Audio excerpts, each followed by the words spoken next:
الشيطان الرجيم بسم الله الرحمن الرحيم كتب عليكم إذا حضر أحدكم الموت إن ترك خيرا الوصية للوالدين والأقربين بالمعروف حقا على المتقين فمن بدله بعدما سمعه فإنما إثمه على الذين يبدلونه إن الله سميع عليم فمن خاف من موص جنفا أو إثما فأصلح بينهم فلا إثم عليه إن الله غفور رحيم اللهم صل على محمد وعلى آل محمد كما صليت على إبراهيم وعلى آل إبراهيم إنك حميد مجيد اللهم بارك على محمد وعلى آل محمد كما باركت على إبراهيم وعلى آل إبراهيم إنك حميد مجيد সম্মানিত উলামায়ে কেরাম, দূরের এবং কাছের দিনদার মুসলিম ভাই ও বোনেরা, আল্লাহ সুবহানাহু ওয়া তাআলার দরবারে কোটি কোটি শুকরিয়া যে আল্লাহ রাব্বুল আলামিন আমাদেরকে দীর্ঘ এক সপ্তাহ পরে শুক্রবার সলাতুল মাগরিবের পর নদ্দা সরকার বাড়ি জামে মসজিদে বসে আল্লাহ রাব্বুল আলামিনের নাজিলকৃত কোরআনে মাজিদ থেকে কয়েকটি আয়াতে কারিমার সংক্ষিপ্তভাবে তাফসীর করার এবং শোনার তৌফিক দিয়েছেন। সেই রাব্বুল আলামিনের শুকর আদায় করি, সকলে বলি আলহামদুলিল্লাহ। সম্মানিত ভাই ও বোনেরা, কোরআনে হাকিমের যে সূরা থেকে আমাদের ধারাবাহিক তাফসীর চলছিল সেই সূরাটির নাম হলো সূরা আল বাকারা। সূরা আল বাকারার 179 নম্বর আয়াতে কারিমা পর্যন্ত গত তাফসীরে আলোচনা হয়েছে।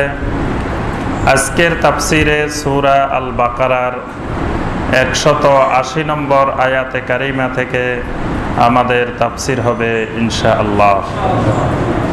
সূরা আল বাকারা মাক্কি সূরা নাকি মাদানী সূরা? মাদানী সূরা। মাদানী সূরার একটি গুরুত্বপূর্ণ বৈশিষ্ট্য হলো এই সূরাগুলোর মধ্যে শরঈ বিধিবিধান আলোচনা করা হয়। মাক্কি সূরাগুলোর মধ্যে তাওহীদ, রিসালাত, তাকওয়া, আখিরাত এই বিষয়গুলো নিয়ে বেশি বেশি আলোচনা করা হয়। আর মাদানী সূরাগুলোর মধ্যে শরীয়তের হুকুম, আহকাম, বিধিবিধান সম্পর্কিত বিষয়গুলো আলোচিত হয়। এই সূরা আল বাকারার মধ্যে শরঈ অনেকগুলো বিষয়ে আলোচনা এসেছে।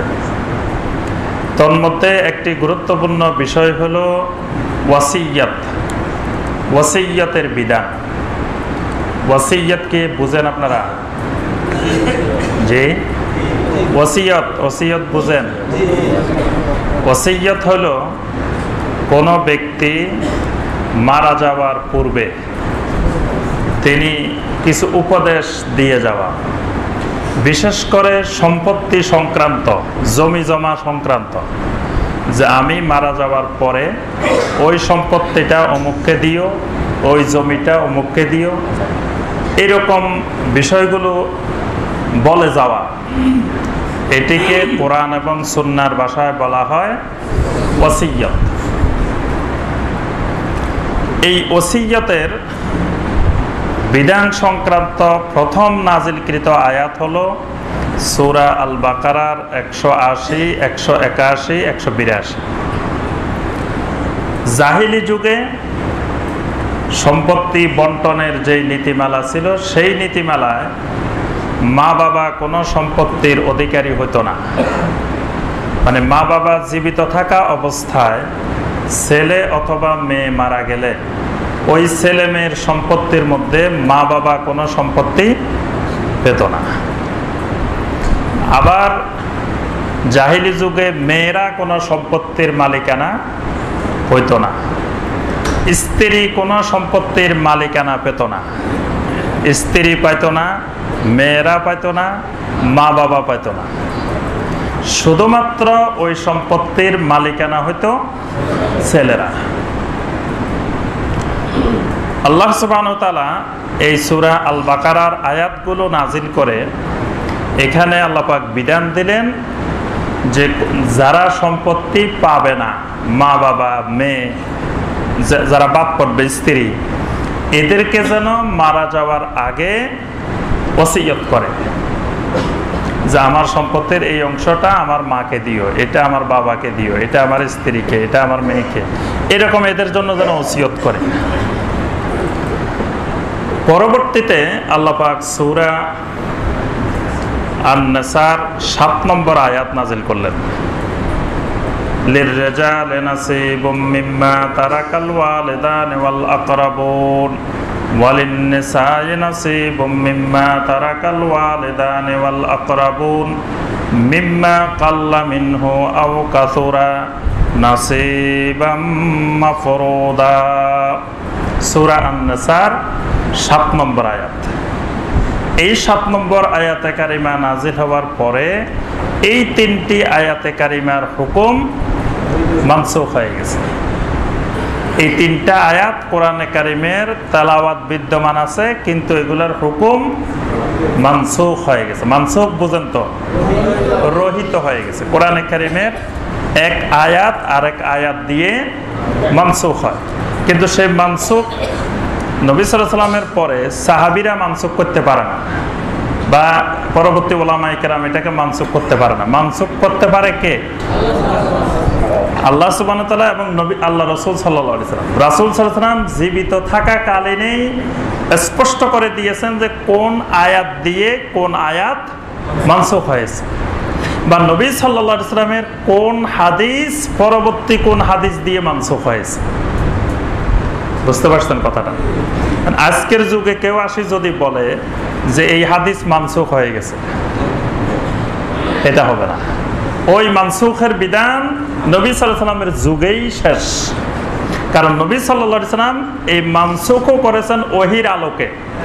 নিজের ইচ্ছা মতো মানসুখ করা যায় না, যে এটার হুকুম এখন বাংলাদেশের জন্য খুব কঠিন, এই জন্য এটার হুকুম আমরা মানসুখ করে দিলাম, সব আলেম মিলে একসাথে মানসুখ করে দিলাম। এরকম মানসুখ করা যাবে? যাবে। এই জন্য মানসুখ নবী সাল্লাল্লাহু আলাইহি ওয়াসাল্লাম জীবিত থাকা অবস্থায় মানসুখের বিধান, নাসেখ মানসুখের বিধান বাস্তবায়ন হয়ে গেছে। যেমন নবী সাল্লাল্লাহু আলাইহি ওয়াসাল্লামের প্রথম দিকের হাদিস, কবরস্থানে যেতে নবী সাল্লাল্লাহু আলাইহি ওয়াসাল্লাম নিষেধ করেছেন। বলছেন খবরদার, নারী পুরুষ কেউ কবর দিয়ে আসার পরে আর কবরস্থানের ধারে কাছে যাবে না।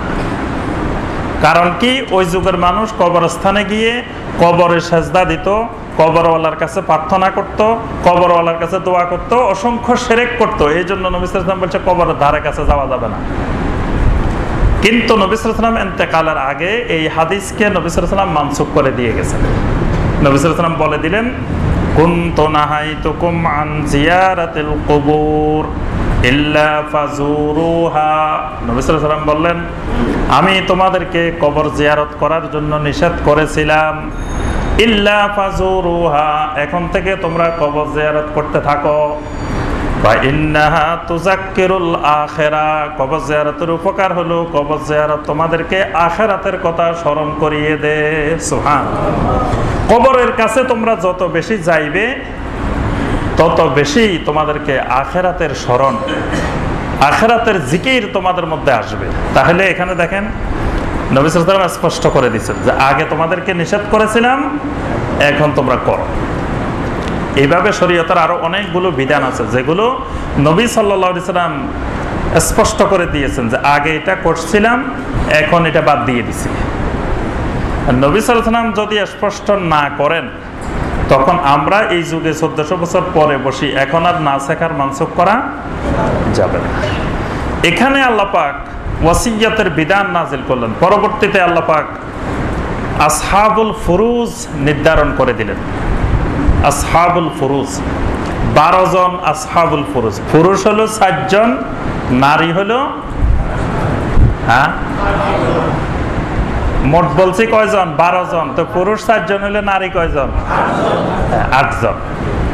দেখেন নারীর সংখ্যা ডাবল।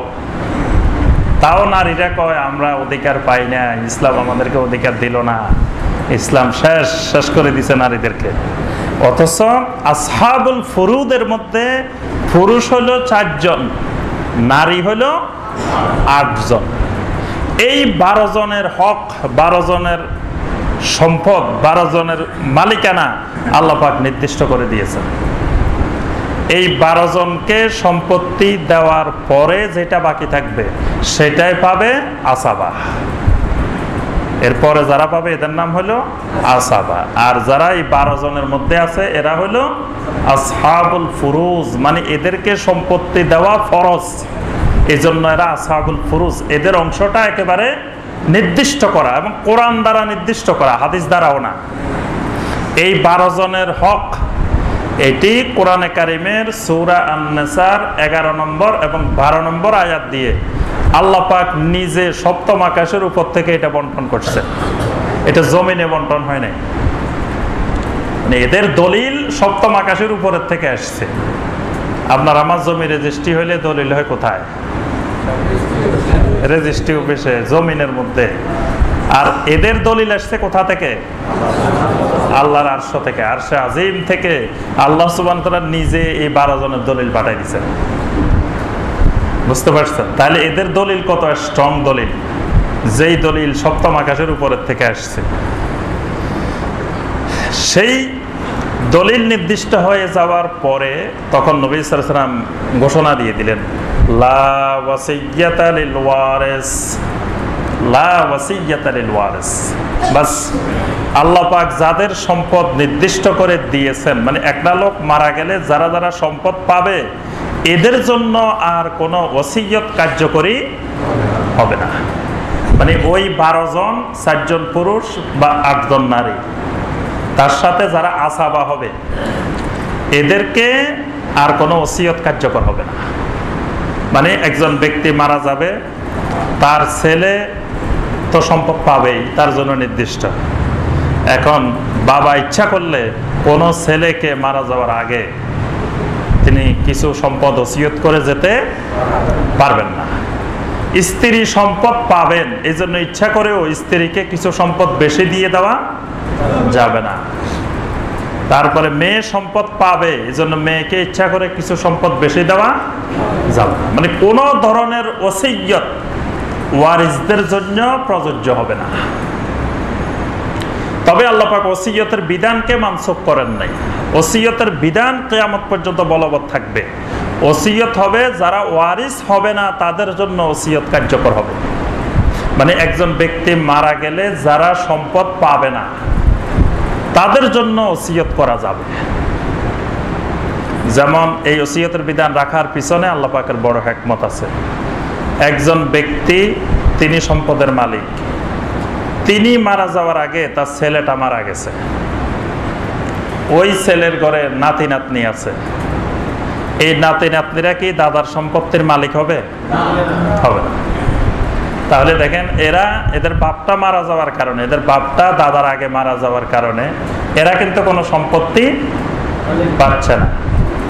আল্লাহ সুবহানাহু ওয়া তাআলা এই জন্য দাদার উপরে ফরজ করেছেন যে দাদা এই নাতি নাতনিদেরকে কি করবেন?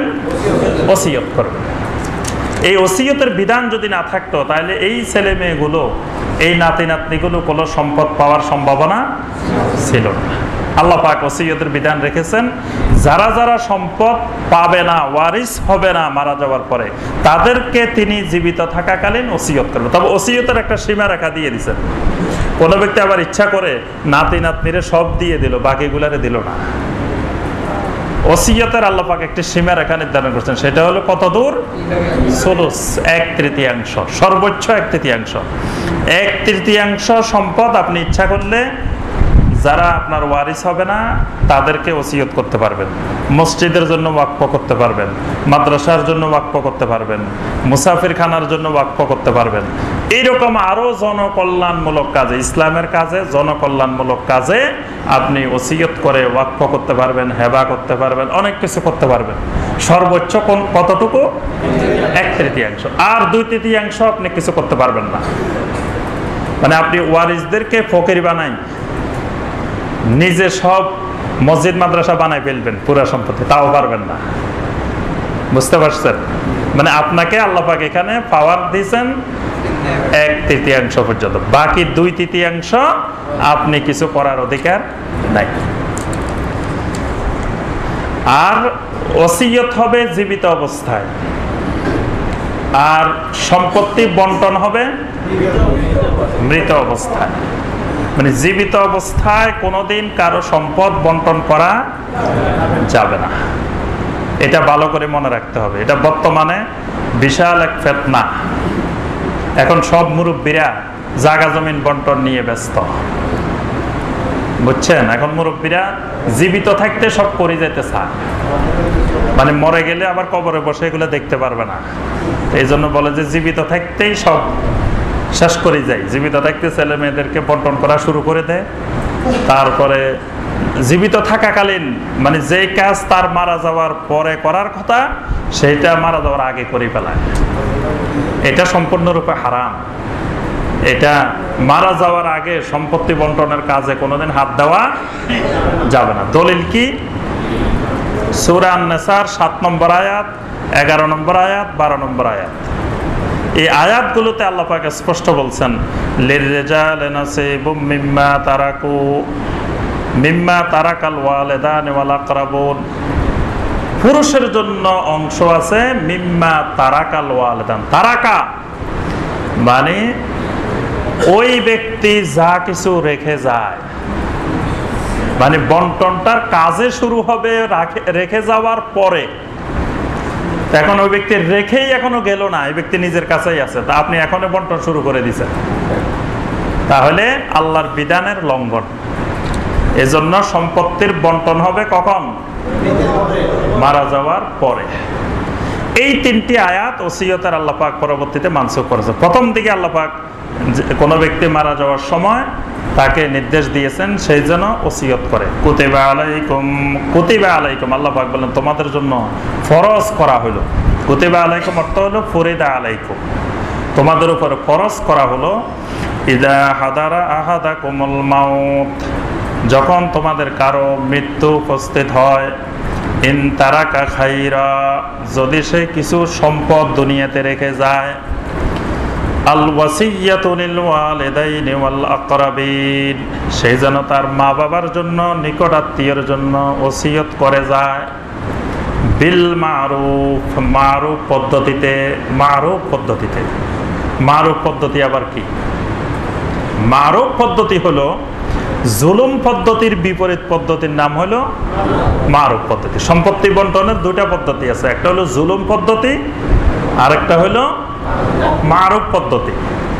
জুলুম পদ্ধতি হলো যে যতটুকু পাবে তাকে ততটুকু না দেওয়া, একজন পাবে যতটুকু তাকে কিছু বেশি দেওয়া, একজন পাবে যতটুকু তাকে কিছু কম দেওয়া। বোন পাবে 5 কাঠা, বোনকে দেওয়া 2 কাঠা, ভাই পাবে 5 কাঠা, ভাইকে দেওয়া 7 কাঠা। এটার নাম হলো জুলুম পদ্ধতি।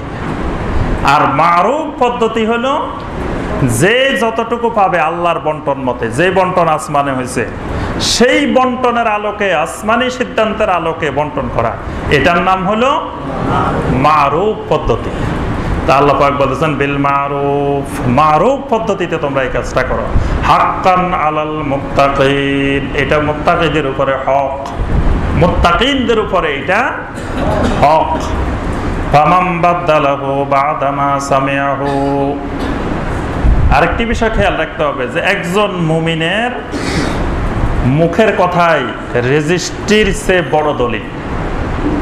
একজন মুমিনের মুখে যে কথাটা বলবে এই কথাটাই রেজিস্ট্রির থেকে বড় দলিল। এই জন্য ওসিয়তের ক্ষেত্রে দলিল কাগজপত্র দরকার ছিল না। ওসিয়তের ক্ষেত্রে শুধু মুখের কথাটাই যথেষ্ট। দুই একজনকে সাক্ষী রেখে তাদের সামনে বলবে, বাস। এই বলাটাই একজন মুমিনের ওই রেজিস্ট্রি অফিসের কবলার চেয়ে আরো শক্ত দলিল। কিন্তু এখন তো আমাদের সেই দলিল হারাই ফেলছি। এখন আর মুসলিমদের কোনো কথার কোনো মূল্য, সকালে এক কথা, দুপুরে আরেক কথা, আসরের সময় আরেক কথা, এশার সময় আরেক কথা, পরের দিন ফজরে সম্পূর্ণ ভিন্ন কথা। এটা হলো বর্তমান মুমিনদের অবস্থা। তা আল্লাহ পাক বলতেছেন এইটা শোনার পরে যাদের সামনে বলা হয়েছে তারা যদি আবার পাল্টাই ফেলায়, মানে যাদের সামনে ওসিয়তের কথাটা বলছে, বলার পরে এই লোক তো মারা গেছে, মারা যাওয়ার পরে এখন এরা চিন্তা করলো যে এই লোক যে ওসিয়ত করে গেছে আমরা দুই তিনজনে শুনছি, আর তো কেউ শুনে নাই, আমরা কারো কাছে বলবো না। মানে দেখছে যে এই ওসিয়তের কথা বললে এদের সম্পত্তির সমস্যা হয়। কয়দিন আগে নাকি এরকম এক লোক মারা গেছে, কবর দিছে, রাত্রে কবর খুঁড়ে আঙ্গুলের ছাপ নিয়ে আসছে। বাতিজারা রাত্রে কবর খুঁড়ে একবারে দলিলে আঙ্গুলের ছাপ নিয়ে আসছে কবরের থেকে। আঙ্গুলের ছাপ এনে বলতেছে যে এই যে আমাদেরকে সম্পত্তি দিয়ে গেছে। এখন ওই লোক কবরের থেকে তো বলতে পারতেছে না আমি দিই নেই। আচ্ছা, যাই হোক, এখন যাদের সামনে ওসিয়ত করা হলো তারা বললো যে না, এটা গোপন করে ফেলাই, তাহলে এখন গুনাহটা কার হবে? আল্লাহ পাক বলতেছেন ফামান বাদদালাহু বা'দা মা সামিআহু, এটি শোনার পরে যারা সেটাকে পরিবর্তন করে ফেলে, ওই লোক মারা যাওয়ার পরে পরিবর্তন করে ফেলছে। বা ইন্নামা ইসমুহু আলাল্লাযিনা ইউবাদদিলুনাহু, সম্পূর্ণ গুনাহটি ওই ব্যক্তিদের হবে যারা পরিবর্তন করে ফেলেছে। ইন্নাল্লাহা সামিউন আলিম, আল্লাহ পাক তো সব কিছু শুনেন এবং সব কিছু জানেন। মানে সেই যে ওসিয়ত করছে সেটা আল্লাহ পাক শুনছেন, আবার সেই যে ওসিয়ত করছে কার কার জন্য কতটুকু সেই ব্যাপারেও আল্লাহ সুবহানাহু ওয়া তাআলার ইলম আছে। ফামান খাফা মিন মুসিন জানাফান আও ইসমান, কিন্তু যে ব্যক্তি ওসিয়ত করলো মৃত্যুর সময় এমন ওসিয়ত করলো সেটা জুলুমি ওসিয়ত, আল্লাহ পাক বলছেন মারুফ ওসিয়ত করার জন্য, কিন্তু সে ওসিয়ত করে ফেলছে জুলমি ওসিয়ত। জুলমি ওসিয়ত কেন? সে চিন্তা করলো যে আমি মারা যাওয়ার পরে তো আমার ভাতিজারা জায়গা জমিন পাই যাবো, আমার ছেলে নাই, শুধু মেয়ে আছে, তো এই জন্য ওসিয়ত করে দিল যে আমার মেয়েরে ওই বাড়িটা দিয়ে দিও, আমার অমুক মেয়েরে এটা দিয়ে দিও, যাতে ভাতিজারা না পায়। তাহলে এই ওসিয়ত মারুফ ওসিয়ত না, এটা হলো জুলুমের ওসিয়ত। তা আল্লাহ পাক বলতেছেন ফামান খাফা মিন মুসিন জানাফান আও ইসমান, ওসিয়তকারীর পক্ষ থেকে যদি তোমরা কোনো ধরনের জুলুম, কোনো ধরনের অন্যায়ের আশঙ্কা করো, বা আসলাহা বাইনাহুম, পরবর্তী লোকেরা যদি সেটা ইসলাহ করে দেয়, সংশোধন করে দেয়, মানে পরবর্তী লোকেরা যাদের সামনে ওসিয়ত করা হলো তারা সবাই মিলে যদি এটাকে সংশোধন করে দেয়, ফালা ইসমা আলাইহি, তাহলে তার কোনো গুনাহ নাই। মানে ওসিয়তকারীর ওসিয়ত পরিবর্তন করা যাবে যদি সে জুলুমি ওসিয়ত করে। কথা বুঝতে পারছেন? উনি জীবিত থাকাকালীন এক ছেলেরে বা এক মেয়েরে কিছু জায়গা জমিন দিয়ে চলে গেছে, তাহলে উনি যে কাজটা করছে এটা তো গুনার কাজ করছে, জুলুম করছে। এখন ওয়ারিসেরা মিলে সবাই মিলে বললো যে আব্বা তো বুঝে নাই এটা গুনার কাজ করে ফেলছে, এখন আব্বারে জাহান্নাম থেকে বাঁচানো দরকার। কেমনে বাঁচাবে? তখন ওইটাকে ইসলাহ করে নিবে, সংশোধন করে নিবে। যেই ভাইকে বেশি দিয়ে দিছে সেই ভাইকে বলছে নিয়ে যাও, আমাকে যেটা দিয়ে গেছে বাবা এটা অন্যায় করছে, বাবা জুলুম করছে, যাও আমি এটা দিয়ে দিলাম সবাই, যে যতটুকু পাইবা দিয়ে দিবা, বাস। বাবা জাহান্নাম থেকে বাঁচতো। এখন সে যদি কয় না বাবা দিছে কেন আমি দিব না, বাবা জাহান্নামে যাইলে আমার কি, জান্নাতে গেলে আমার কি, আমাকে জমি দিয়ে গেছে, আমি এবার তোমাদেরকে দিব কেন?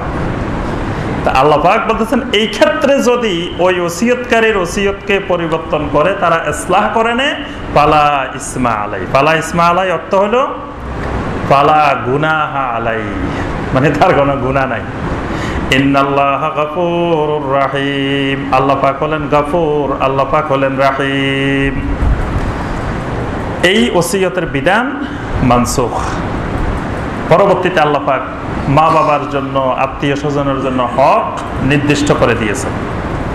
183 নম্বর আয়াতে কারিমা থেকে আল্লাহ পাক সিয়ামের বিধান বর্ণনা করেছেন। সিয়াম ইসলামের 5টি আরকানের মধ্য থেকে একটি গুরুত্বপূর্ণ রকম। ইসলামের বেনা কয়টি? ইসলামের উসুল কয়টি? ইসলামের আরকান কয়টি? ইসলামের আহকাম কয়টি? মাশাআল্লাহ, সব পারে দিচ্ছে। হ্যাঁ, তো আল্লাহ সুবহানাহু ওয়া তাআলা ইসলামের যে 5টি আরকান, এই আরকানগুলোর একটি গুরুত্বপূর্ণ আরকান হলো সিয়াম। বুনিয়াল ইসলামু আলা খামসিন, বুনিয়াল ইসলামু আলা খামসিন, ইসলাম প্রতিষ্ঠিত হয়েছে, বুনিয়াদ হয়েছে, বেনা হয়েছে 5টি ভিত্তির উপরে। কি কি? শাহাদাতে আল্লাহ ইলাহা ইল্লাল্লাহ ওয়া আন্না মুহাম্মাদার রাসূলুল্লাহ। 1 নম্বর ভিত্তি হলো আল্লাহ সুবহানাহু ওয়া তাআলা ছাড়া কোনো সত্যিকারের মাবুদ নাই এবং মুহাম্মদ সাল্লাল্লাহু আলাইহি সাল্লাম আল্লাহর রাসূল, এই কথাটির শাহাদা, সাক্ষ্য দেওয়া। 2 নম্বর ওয়া ইকামিস সালাহ, সালাত কায়েম করা। 3 নম্বর ওয়া ইতাইজ যাকাত, যাকাত প্রদান করা। 4 নম্বর ওয়া সিয়ামে রমাদান, রমাদান মাসের সিয়াম পালন করা। 5 নম্বর হলো ওয়া হাজ্জিল বাইত, আল্লাহর ঘরের হজ পালন করা। এই 5টি হলো আরকান। এটা কি নবী সাল্লাল্লাহু আলাইহি ওয়াসাল্লামের যুগের জন্য আরকান, না কিয়ামত পর্যন্ত আরকান? তাহলে এই 5টি জিনিসের উপরে চললেই দ্বীনের উপরে চলা সহজ। বুঝে আসছে? এই 5টি জিনিসের উপরে, 5টি ব্যানার উপরে চললেই ওই ব্যক্তির জন্য দ্বীনের উপরে চলা সহজ হয়ে যায়। এখন কেউ যদি বলে যে না 6টি জিনিসের উপরে চললে দ্বীনের উপরে চলা সহজ হয়ে যায়, সেটা নবী সাল্লাল্লাহু আলাইহি ওয়াসাল্লামের কথার খেলাফ কথা, বিপরীত কথা, সেটা স্বপ্ন যোগে প্রাপ্ত কথা। আর আমরা যেটা বলতেছি 5টি জিনিসের উপরে চললে দ্বীনের উপরে চলা সহজ, এটা স্বপ্ন যোগে প্রাপ্ত না, এটা নবী সাল্লাল্লাহু আলাইহি ওয়াসাল্লাম থেকে সরাসরি প্রাপ্ত। এখন যেটা সরাসরি প্রাপ্ত সেটা শক্ত করে ধরবেন, না স্বপ্নে প্রাপ্তটা ধরবেন? কিন্তু বাংলাদেশের মানুষ স্বপ্নেরটার বেশি পাগল। যদি বলতে পারেন যে স্বপ্ন যুগে ওষুধ দিয়ে গেছে, ওই বাড়িতে দেখবেন যে পরের দিন আর মানুষ জায়গা দেওয়া যায় না, লাইন ধরে ওষুধ নেওয়ার জন্য। স্বপ্ন যুগে প্রাপ্ত ওষুধ মাঝে মাঝে এরকম পাওয়া যায় না? স্বপ্ন যুগে হাজার হাজার মানুষ স্বপ্ন যুগে পাইছে। তাহলে বোঝা যায় বাংলাদেশের মানুষ অরিজিনালের চেয়ে স্বপ্ন যুগে পাইলে এটাতে বেশি খুশি। এই জন্য নবী সাল্লাল্লাহু আলাইহি ওয়াসাল্লাম ইসলামের বেনা, ইসলামের ভিত্তি ঠিক করেছেন 5টি। এই 5টির চতুর্থটি, 4 নম্বরটির নাম হলো সিয়াম। আল্লাহ পাক এই সিয়ামটি প্রত্যেক নবী আলাইহিমুস সালাম, প্রত্যেক আম্বিয়া আলাইহিমুস সালামের উম্মতের উপরে আল্লাহ পাক এই সিয়ামকে ফরজ করেছিলেন। তবে সিয়ামের বিধান এক এক উম্মতের জন্য এক এক সিস্টেমের ছিল। এই জন্য আল্লাহ পাক বলছেন লিকুল্লিন জাআলনা মিনকুম শিরআতাও ওয়া মিনহাজা, আমি প্রত্যেক উম্মাকে আলাদা আলাদা শরীয়ত এবং মেনহাজ দান করেছিলাম। প্রত্যেকের জন্য আলাদা আলাদা শরিয়া এবং মেনহাজ। মেনহাজ মানে পদ্ধতি, সিস্টেম। প্রত্যেক উম্মাকে আমি আলাদা আলাদা দিয়েছিলাম। অর্থাৎ সিয়াম সবার উপরে ফরজ, কিন্তু সিয়ামের সিস্টেমটা, ধরনটা, প্রকৃতিটা আলাদা আলাদা। নবী সাল্লাল্লাহু আলাইহি ওয়াসাল্লাম প্রথম দিকে সিয়াম পালন করতেন, সাহাবায়ে কেরাম সিয়াম পালন করতেন। ওই সিয়ামটা কি রকম ছিল? প্রতি মাসে 3 দিন, প্রতি মাসে 3 দিন, 13, 14, 15 তারিখ। এটা তখন নবী সাল্লাল্লাহু আলাইহি ওয়াসাল্লামের উপরে এবং সাহাবায়ে কেরামদের উপরে ফরজ ছিল, প্রতি মাসে 3 দিন করে সিয়াম পালন করতেন। এই 183 নম্বর আয়াত থেকে শুরু করে 187 নম্বর আয়াত পর্যন্ত এই আয়াতে কারিমাগুলো নাজিলের পরে, এটা দ্বিতীয় হিজরিতে নাজিল হয়, দ্বিতীয় হিজরির শাবান মাসে এই আয়াতে কারিমাগুলো নাজিল হয়। এই আয়াতে কারিমাগুলো নাজিলের পরে আল্লাহ পাক আগের বিধানটা মানসুখ করে দিলেন। বুঝতে পারছেন কিভাবে মানসুখ হয়? মানে প্রথম হিজরি পর্যন্ত সিয়ামের বিধানটা ছিল এক রকমের, আর দ্বিতীয় হিজরিতে যখন শাবান মাসে 183 থেকে 187 নম্বর আয়াত নাজিল হলো, তখন আল্লাহ পাক আগের যে বিধানটা ছিল সিয়ামের ক্ষেত্রে সেটিকে মানসুখ করে দিলেন। আল্লাহ পাক ঘোষণা দিলেন, ইয়া আইয়ুহাল্লাযীনা আমানু, হে ঈমানদারগণ। তাহলে বোঝা গেল সিয়াম ফরজ কাদের উপরে? তাহলে কোনো ব্যক্তি নামাজ পড়ে না, সালাত কায়েম করে না, ওই লোকের উপরে সিয়াম ফরজ?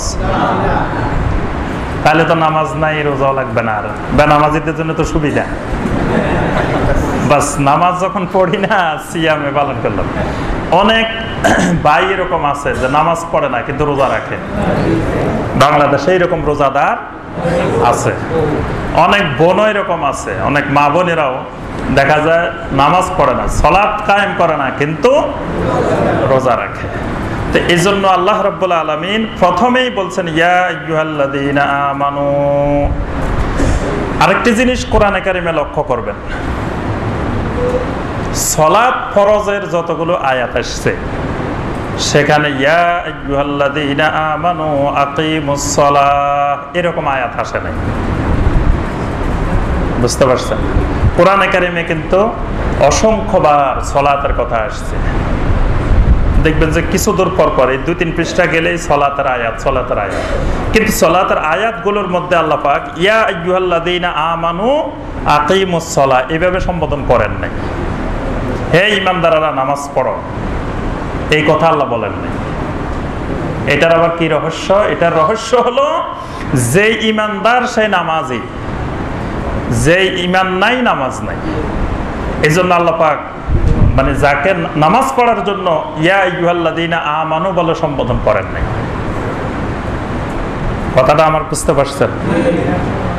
কোরআনে কারিমে শুধু আল্লাহ বলেছেন ওয়া আকিমুস সালাতা ওয়া আতুজ যাকাত, যত জায়গায় আসছে ওয়া আকিমুস সালাতা ওয়া আতুজ যাকাত, আকিমিস সালাতা লিদুলুকিশ শামসি ইলা গাসাকিল লাইলি ওয়া কুরআনাল ফাজর, আকিমিস সালাত। আগে কিন্তু আল্লাহ পাক সম্বোধন করেন না ইয়া আইয়ুহাল্লাযীনা আমানু আকিমিস সালাত। অর্থাৎ সালাতটা ঈমানের সাথে অঙ্গাঙ্গিভাবে জড়িত। এজন্য আল্লাহ পাক ঈমানদারদেরকে সালাতের জন্য সম্বোধন করেন নাই। কারণ যে ঈমানদার, তার ভিতরে যদি ঈমান থাকে, তার বাহ্যিকভাবে সালাত থাকবেই, এটা ঈমানের সাথে গেঁথে দেওয়া। কিন্তু দেখেন সিয়ামের ব্যাপারে আল্লাহ পাক বলতেছেন ইয়া আইয়ুহাল্লাযীনা আমানু, হে ঈমানদারগণ, কুতিবা আলাইকুমুস সিয়াম আই ফুরিদা আলাইকুমুস সিয়াম, তোমাদের উপরে সিয়ামকে ফরজ করে দেওয়া হলো। কামা কুতিবা আলাল্লাযীনা মিন ক্বাবলিকুম, যেমনি ভাবে তোমাদের পূর্ববর্তীদের উপরে সকল উম্মার উপরে সিয়ামকে ফরজ করা হয়েছিল। সিয়াম শুধু তোমাদেরকে একা দেওয়া হয় নাই, যুগে যুগে যত উম্মাহ পৃথিবীতে এসেছে সকল উম্মাহকে সিয়ামের বিধান দেওয়া হয়েছিল। কি উদ্দেশ্যে সিয়ামের বিধান? লাআল্লাকুম তাত্তাকুন, সিয়ামের উদ্দেশ্য হলো যেন তোমরা তাকওয়া হাসিল করতে পারো, মুত্তাকিন হতে পারো, মুত্তাকিন হতে পারো, তাকওয়া অর্জন করতে পারো। তাহলে বোঝা গেল তাকওয়া এমনি এমনি আসে না। তাকওয়া অর্জন করার জন্য কোরআনে যত আমলের জায়গায় লাআল্লাকুম তাত্তাকুন বলা হয়েছে, ওই আমলগুলো লাগবে। বুঝতে পারছেন? কোরআনে কারিমে দেখবেন অনেক বিধিবিধান, অনেক কথা আল্লাহ পাক বলে, শেষে দিয়ে বলছেন যে লাআল্লাকুম তাত্তাকুন, এই কথাটা বলে দিয়েছেন। এই কথার অর্থ হলো এই কাজটা, এই আমলটা যত বেশি করবা তত বেশি তোমার মধ্যে তাকওয়া ঢুকবে। তাকওয়া কোন জায়গায় থাকে?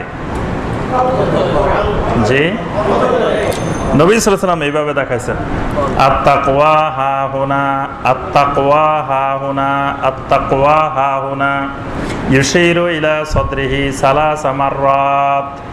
নবী সাল্লাল্লাহু আলাইহি ওয়াসাল্লাম সদরের দিকে, বুকের দিকে 3 বার ইশারা করেছেন। ইশারা করে করে বলছেন, আত-তাকওয়া হাহুনা, আত-তাকওয়া হাহুনা, আত-তাকওয়া হাহুনা। তাকওয়া এখানে, তাকওয়া এখানে, তাকওয়া এখানে। কথা তাকওয়া বাইরে থাকে না, তাকওয়া থাকে কোন জায়গায়? ঈমান থাকে কোন জায়গায়? জি, ঈমানও থাকে ভিতরে, ঈমানও বাইরে থাকে না। তাহলে ঈমান, তাকওয়া এগুলো থাকে কোথায়? আর ইসলাম থাকে কোথায়? ইসলাম থাকে বাইরে। বুঝতে পারছেন? ঈমান থাকে ভিতরে, ইসলাম থাকে বাইরে, তাকওয়া থাকে ভিতরে। তাহলে তাকওয়া মানুষ, আপনার ভিতরে তাকওয়া আছে কি নাই, এটা বাহ্যিক চেহারা সুরত দেখে বোঝা যাবে না। দেখবেন যে লম্বা দাড়ি আছে, টুপি আছে, আবার মিথ্যা কথা বলে, বলে না? তাহলে তার বাহ্যিক চেহারা সুরত আছে, কিন্তু তার মধ্যে তাকওয়া নাই, তার কলবের মধ্যে এখনো তাকওয়া ঢুকে নাই। এই জন্য আল্লাহ সুবহানাহু ওয়া তাআলা অনেকগুলো আমলের পরে আল্লাহ পাক বলেছেন, লাআল্লাকুম তাত্তাকুন, এই আমলটা করলে তোমরা বেশি বেশি তাকওয়া হাসিল করতে পারবে। তোর মধ্যে একটি গুরুত্বপূর্ণ জিনিস হলো সিয়াম। সিয়াম যত বেশি পালন করা হবে, সেটা ফরজ সিয়াম হোক, নফল সিয়াম হোক, নফল সিয়ামও বেশি বেশি পালন করতে হবে। এই জন্য নবী সাল্লাল্লাহু আলাইহি ওয়াসাল্লাম যুবকদেরকে লক্ষ্য করে কি বলছেন, ইয়া মাশারাশ শাবাব, হে যুবক সম্প্রদায়, মান ইসতাতা মিনকুমুল বাআতা ফালিয়াতাযাওয়াজ, তোমাদের মধ্যে যারা বিবাহ করার সামর্থ্য আছে তারা তাড়াতাড়ি বিয়ে করে ফেলো। আর ওয়ামাল্লাম ইয়াস্তাতে ফাআলাইহি বিসিয়াম, যে লোক বিয়ে করার সামর্থ্য নাই সেই লোক বেশি বেশি করে সিয়াম পালন করো। যুবকদেরকে বলছেন, ফাইন্নাহু লাহু ওয়াজা, কারণ এই সিয়াম পালনটা তার জন্য প্রতিষেধক হয়ে যাবে। মানে তাকে যে জিনিস খারাপ পথে নিয়ে যেতে পারে, তাকে গুনাহের দিকে নিয়ে যেতে পারে, সেটার জন্য তার প্রতিষেধক হইল কি? সিয়াম। তাহলে বোঝা যায় সিয়ামের মধ্যে অনেক ওষুধ আছে। সিয়াম খালি শারীরিক ইবাদত না, এটা মানসিক ইবাদত। সিয়ামটা শুধু শারীরিক ইবাদত না, এটার সাথে মানসিক ইবাদতও সম্পৃক্ত। একজন মানুষের মাথা থেকে পা পর্যন্ত পুরো শরীরে যেমন একটা বডি আছে, তেমন একটা মানসিক অবস্থা আছে। একজন মানুষের শরীর মানে শুধু কিছু রক্ত আর মাংস না, এই মানুষটার শরীরে অদ্ভুত বিচিত্র ধরনের বিভিন্ন রকমের জিনিস আছে। একজন মানুষের মধ্যে রূহ আছে, কালব আছে, তারপরে নাফসে লাওয়ামা আছে, নাফসে আম্মারা আছে, অনেক জিনিস আছে একজন মানুষের বডির মধ্যে। আল্লাহ সুবহানাহু ওয়া তাআলা যতগুলো ইবাদত ফরজ করেছেন, যতগুলো ইবাদতকে স্বীকৃতি দিয়েছেন, এই সব ইবাদতগুলো যেমন আল্লাহর ইবাদত, তেমনি বান্দার মাথা থেকে পা পর্যন্ত যতগুলো জিনিস আছে, এগুলা সবগুলোর মেডিসিন। বুঝতে পারছেন? মানে মেডিসিন মানে বাহ্যিক মেডিসিন না, রুহের একটা খোরাক আছে, রুহের। তারপরে আপনার কালবের খোরাক আছে, ব্রেনের খোরাক আছে, মানুষের মন মানসিকতার কিছু খোরাক আছে। এই সবগুলো খোরাক আল্লাহ রাব্বুল আলামিন আল্লাহর ইবাদতের মধ্যে নিহিত রেখেছেন। সুবহানাল্লাহ। এই জন্য এক একটা ইবাদতের মধ্যে যেমন এটা আল্লাহর ইবাদত, পাশাপাশি এটা শারীরিক ওষুধ, মানসিক ওষুধ, বিভিন্ন মানুষের শরীরের বিভিন্ন পার্টসের ওষুধ। এই জন্য আপনার মানসিক রোগ, তারপরে আরো যে সকল কালবি রোগ, এই সকল রোগের বড় ওষুধ হলো কোরআন। কোরআন বেশি বেশি কোরআন তেলাওয়াত করেন, কোরআন পড়েন, কোরআন বুঝেন, কোরআন শুনেন, এগুলাই ওষুধ। ওয়া নুনাজ্জিলু মিনাল কোরআনি মা হুয়া শিফা ওয়া রাহমাতুল লিল মুমিনিন, মুমিনদের জন্য কোরআনে কারীম শিফা এবং রহমত। সুবহানাল্লাহ। তাহলে এই শেফা কিসের শেফা? শেফাউল লিমা ফিস সুদূর, ভিতরে যা কিছু আছে, বা ফিস সুদূর মানে আপনার এই সদরের ভিতরে যা আছে এই সবগুলোর জন্য শেফা। সুবহানাল্লাহ। সিয়াম ঠিক এইরকম একটা ওষুধ যেটা লাআল্লাকুম তাত্তাকুন, এটা মানুষের ভিতরে তাকওয়া পয়দা করে। আর এই জিনিসটা ফাইন্নাহু লাহু ওয়াজা, একজন যুবক আল্লাহর নাফরমানের মধ্যে লিপ্ত হওয়া থেকে তার জন্য প্রতিবন্ধক হয়ে যায়। আইয়ামাম মাদুদাত, আল্লাহ পাক বলেন এই সিয়ামটা হলো অল্প কিছুদিন, গণনাকৃত কিছু দিনের জন্য। ফামান কানা মিনকুম মারিদান আও আলা সাফারিন, ওই দিনগুলোতে যদি কোনো ব্যক্তি অসুস্থ থাকে অথবা কোনো ব্যক্তি সফরে থাকে, ফাইদ্দাতুম মিন আইয়ামিন উখার, তাহলে এই সিয়ামগুলো সেই পরবর্তীতে আদায় করে নেবে। সুবহানাল্লাহ, আল্লাহ পাক কত সহজ করে দিলেন। এই সিয়াম রমজান মাসে যদি সে অসুস্থ হয়ে যায় অথবা সে যদি সফরে থাকে, তাহলে আল্লাহ পাক বললেন যে এই সময় তুমি এগুলা আদায় না করে পরবর্তীতে আদায় করো। ওয়া আলাল্লাযীনা ইউতীকুনাহু ফিদিয়াতুন তুআমু মিসকিন, তবে যে ব্যক্তি এই রমাদান মাসে সিয়াম পালন করার মতো সামর্থ্য নাই, সেই ফিদিয়া দিবে তুআমু মিসকিন, মিসকিনকে খাবার দিয়ে। এখানে প্রথমে আল্লাহ পাক এখানে আমভাবে বলছে ওয়া আলাল্লাযীনা ইউতীকুনাহু, যে ব্যক্তি ইচ্ছা করে। অর্থাৎ এই আয়াতে কারিমা নাজিলের পরে কোনো ব্যক্তি ইচ্ছা করলে তিনি মানে তার শক্তি আছে, সামর্থ্য আছে, সব আছে, কিন্তু তিনি রমাদান মাসে রোজা না রেখে শুধু মিসকিনকে খাবার দিলে তার সিয়াম আদায় হয়ে যেত। বুঝতে পারছেন? মানে কোন লোক ইচ্ছা করলে আপনি রোজা না রেখে শুধু একজন মিসকিনকে খাবার দিবেন, বাস হয়ে যাবে। কিন্তু পরবর্তীতে 185 নম্বর আয়াত নাজিলের পরে আল্লাহ পাক বলে দিলেন ফামান শাহিদা মিনকুমুশ শাহরা ফালিয়াসুমহু, এখানে আল্লাহ পাক ফিদিয়ার হুকুমকে বাদ দিয়ে দিলেন, আমভাবে বাদ দিয়ে দিলেন। খাসভাবে কিছু ব্যক্তির জন্য এটার হুকুম কার্যকর থাকবে। কাদের জন্য বাদ? ফামান শাহিদা মিনকুমুশ শাহরা ফালিয়াসুমহু, যে ব্যক্তি রমাদান মাসে জীবিত থাকবে, উপস্থিত থাকবে, সেই যেন অবশ্যই রমাদানে সিয়াম পালন করে। আল্লাহ পাক বলে দিলেন সে অবশ্যই সিয়াম পালন করতে হবে, তার ফিদিয়া দেওয়ার কোনো সুযোগ নাই। সুতরাং এখন আর কোনো ব্যক্তি তার শরীরে সামর্থ্য আছে রোজা রাখার, কিন্তু রোজা রাখলো না, সে মানুষকে ফিদিয়া দিল, তাহলে এটা আদায় হবে না। কিন্তু যদি এমন অসুস্থ, এমন বৃদ্ধ অসুস্থ অথবা এমন বৃদ্ধ হয়ে গেছেন উনি আর যুবক হওয়ার সম্ভাবনা, যুবক না হইলেও তিনি আর মানে রোজা রাখার সামর্থ্য তার আর হবে না, এরকম বৃদ্ধ হয়ে গেছেন, এখন উনি আর রোজা রাখার সামর্থ্য নাই, অথবা যে অসুস্থ এই অসুস্থতা আর ভালো হওয়ারও সম্ভাবনা নাই, তাহলে ওই ব্যক্তি ফিদিয়া দিতে পারবেন। আর ফিদিয়াটা হবে কি? তুআমু মিসকিন, একজন মিসকিনের একদিনের খাবার। আল্লাহ পাক এটা কিন্তু নির্দিষ্ট করেন নাই যে এত টাকা বা এই পরিমাণ খাবার, বলছেন যে ফিদিয়াতুন তুআমু মিসকিন, একজন মিসকিনের একদিনের খাবার। তো এখন এই খাবারটা কিরকম হবে?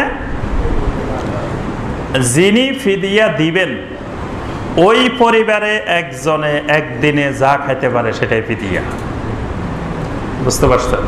সবার কিন্তু একদিনের খরচ একরকম না। তো যিনি ফিদিয়া দিচ্ছেন তার পরিবারে একজন মানুষের একদিনের যে খাবার, সেই খাবারটা তিনি একজন মিসকিনকে দিয়ে দিবেন, বাস, তাহলে এটা তার ফিদিয়া আদায় হয়ে যাবে। এখন দেখা গেল কোন লোক গরিব, সে শারীরিক সামর্থ্য নাই সিয়াম পালন করার, আবার ফিদিয়া দিবে এরকম সামর্থ্য নাই, এরকম মানুষও আছে না, নিজে খাইতে পারে না, আবার ফিদিয়া দিব কোথা থেকে? তাহলে ওই ব্যক্তির জন্য সিয়ামও মাফ, ফিদিয়াও মাফ। সুবহানাল্লাহ, সিয়ামও লাগবে না, ফিদিয়াও লাগবে না। আর যে ব্যক্তি সিয়াম পালন করার সামর্থ্য নাই কিন্তু তার শরীরে সামর্থ্য নাই কিন্তু অর্থ আছে, সেই লোকটা ফিদিয়া দিবে। ফিদিয়ার ক্ষেত্রে যদিও কোনো পক্ষে টাকা দেওয়ার কথা জায়েজ বলছেন, কিন্তু আল্লাহর ঘোষণা হলো তুআমু মিসকিন, আল্লাহ পাক টাকা দিতে বলেন নাই, আল্লাহ পাক কি দিতে বলছেন? মিসকিনের খাবার। সুতরাং আপনি টাকা না দিয়ে মিসকিনের খাবারটা আপনি কিনে দিবেন। যদি বলেন যে না হেরে টাকা দিয়ে দিলাম এই কিনি খাইব, তো হে কিনে নাও খাইতে পারে। সেই চিন্তা করবো যে খাওয়ার দরকার কি, টাকা কষ্ট করে থাকুক, এটা পরে জমায়। হ্যাঁ, তো এই আল্লাহর বিধান হলো তো মিসকিন, মিসকিনকে খাবার, সুতরাং খাবারটা আপনি কিনে তাকে দিয়ে আসেন। এটা একজন মিসকিনকে আপনি পুরো 1 মাসও দিতে পারেন, অথবা 30 জন মিসকিনকে একদিনও দিতে পারেন। বুঝতে পারছেন? মানে 30 জন মিসকিনকে যদি আপনি একদিন করে খাবার দিয়ে দেন তাহলে আদায় হয়ে যাবে, আবার একজনকে যদি 30 দিনের দেন তাও আদায় হয়ে যাবে। তবে এই ক্ষেত্রে উত্তম পদ্ধতি হলো একজনকে যদি আপনি দেন তো একসাথে না দিয়ে কয়দিন দিবেন, 1 সপ্তাহ দিবেন। কারণ একসাথে যখন বেশি দিয়ে দিবেন তখন হে বিক্রি করে খাইয়ে ফেলতে পারে। 1 মাসের খাবার সে 7 দিনে খাই ফেলতে পারে। এই জন্য অল্প কয়দিন দিবেন। আচ্ছা, আরেকটা হলো আপনি যখন আদায় করে দিবেন সেই যাই করুক এটার দায়িত্ব আপনার নাই। ফামান তাতাওয়া খাইরান ফাহুয়া খাইরুল লাহু। তবে আল্লাহ পাক বলেন ফিদিয়া দেওয়ার বিধান থাকলেও তোমাদের জন্য যে ব্যক্তি ইচ্ছা করে কল্যাণ করার তার জন্য এটাই কল্যাণ। অর্থাৎ মানে ফিদিয়া না দিয়ে সিয়াম পালন করাটা। ওয়া আনতাসুমু খায়রুল লাকুম, এরপর আল্লাহ পাক স্পষ্ট করলেন ইন কুনতুম তাআলামুন, যদি তোমরা জানো তবে সিয়াম পালন করাটাই তোমাদের জন্য কল্যাণকর। শাহরু রমাদান আল্লাযী উনজিলা ফীহিল কুরআন, রমাদান মাস তো এমন একটি মাস যেই মাসের বড় বৈশিষ্ট্য হলো উনজিলা ফীহিল কুরআন, এই মাসে আল্লাহ পাক কোরআন নাজিল করেছেন। সুবহানাল্লাহ। একটি মাস এমন মাস যেই মাসের নাম আল্লাহ পাক কোরআনে কারিমে উল্লেখ করেছেন, আর কোন মাসের নাম কোরআনে কারিমে এইভাবে আসে নাই। শাহরু মুহাররম, শাহরু সফর, শাহরু রবিউল আউয়াল, শাহরু রবিউস সানি, এসব মাসের নাম কোরআনে কারিমে আসে নাই। শুধু রমাদান মাসটি এমন একটি মাস আল্লাহ পাক এটার নাম উল্লেখ করে বলছেন শাহরু রমাদান, রমাদান মাস। আমরা এটার রমজান মাস বলি, কিন্তু শুদ্ধ উচ্চারণ হলো রমাদান, শাহরু রমাদান। রমাদান বলবেন 50 নাকি সওয়াব পাইবেন। সুবহানাল্লাহ। কারণ এটা কোরআনের একটা শব্দ, 5টা অক্ষর আছে এটার মধ্যে, রমাদান।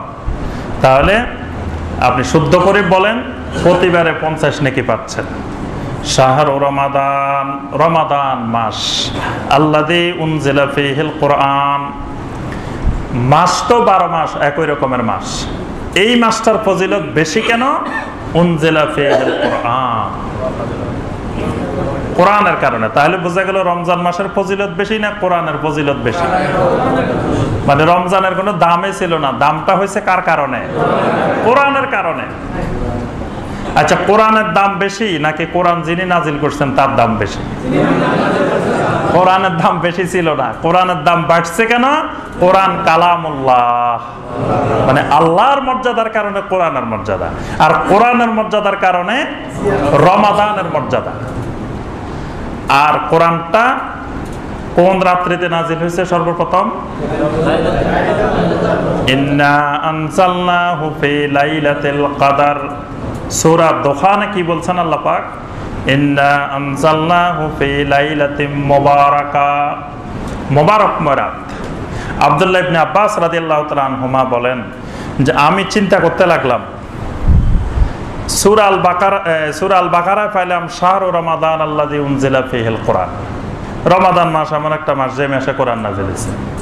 আবার সূরা আল কদরে পাইলাম ইন্না আনজালনাহু ফি লাইলাতিল কদর, লাইলাতুল কদরে আমি কোরআন নাযিল করছি। আবার সূরা দোখানে পাইলাম ইন্না আনজালনাহু ফি লাইলাতিম মুবারাকাহ, এক বরকতময় মোবারকময় রাত্রে আমি কোরআন নাযিল করছি। তাহলে আল্লাহ কোন দিন কোরআন নাযিল করছে?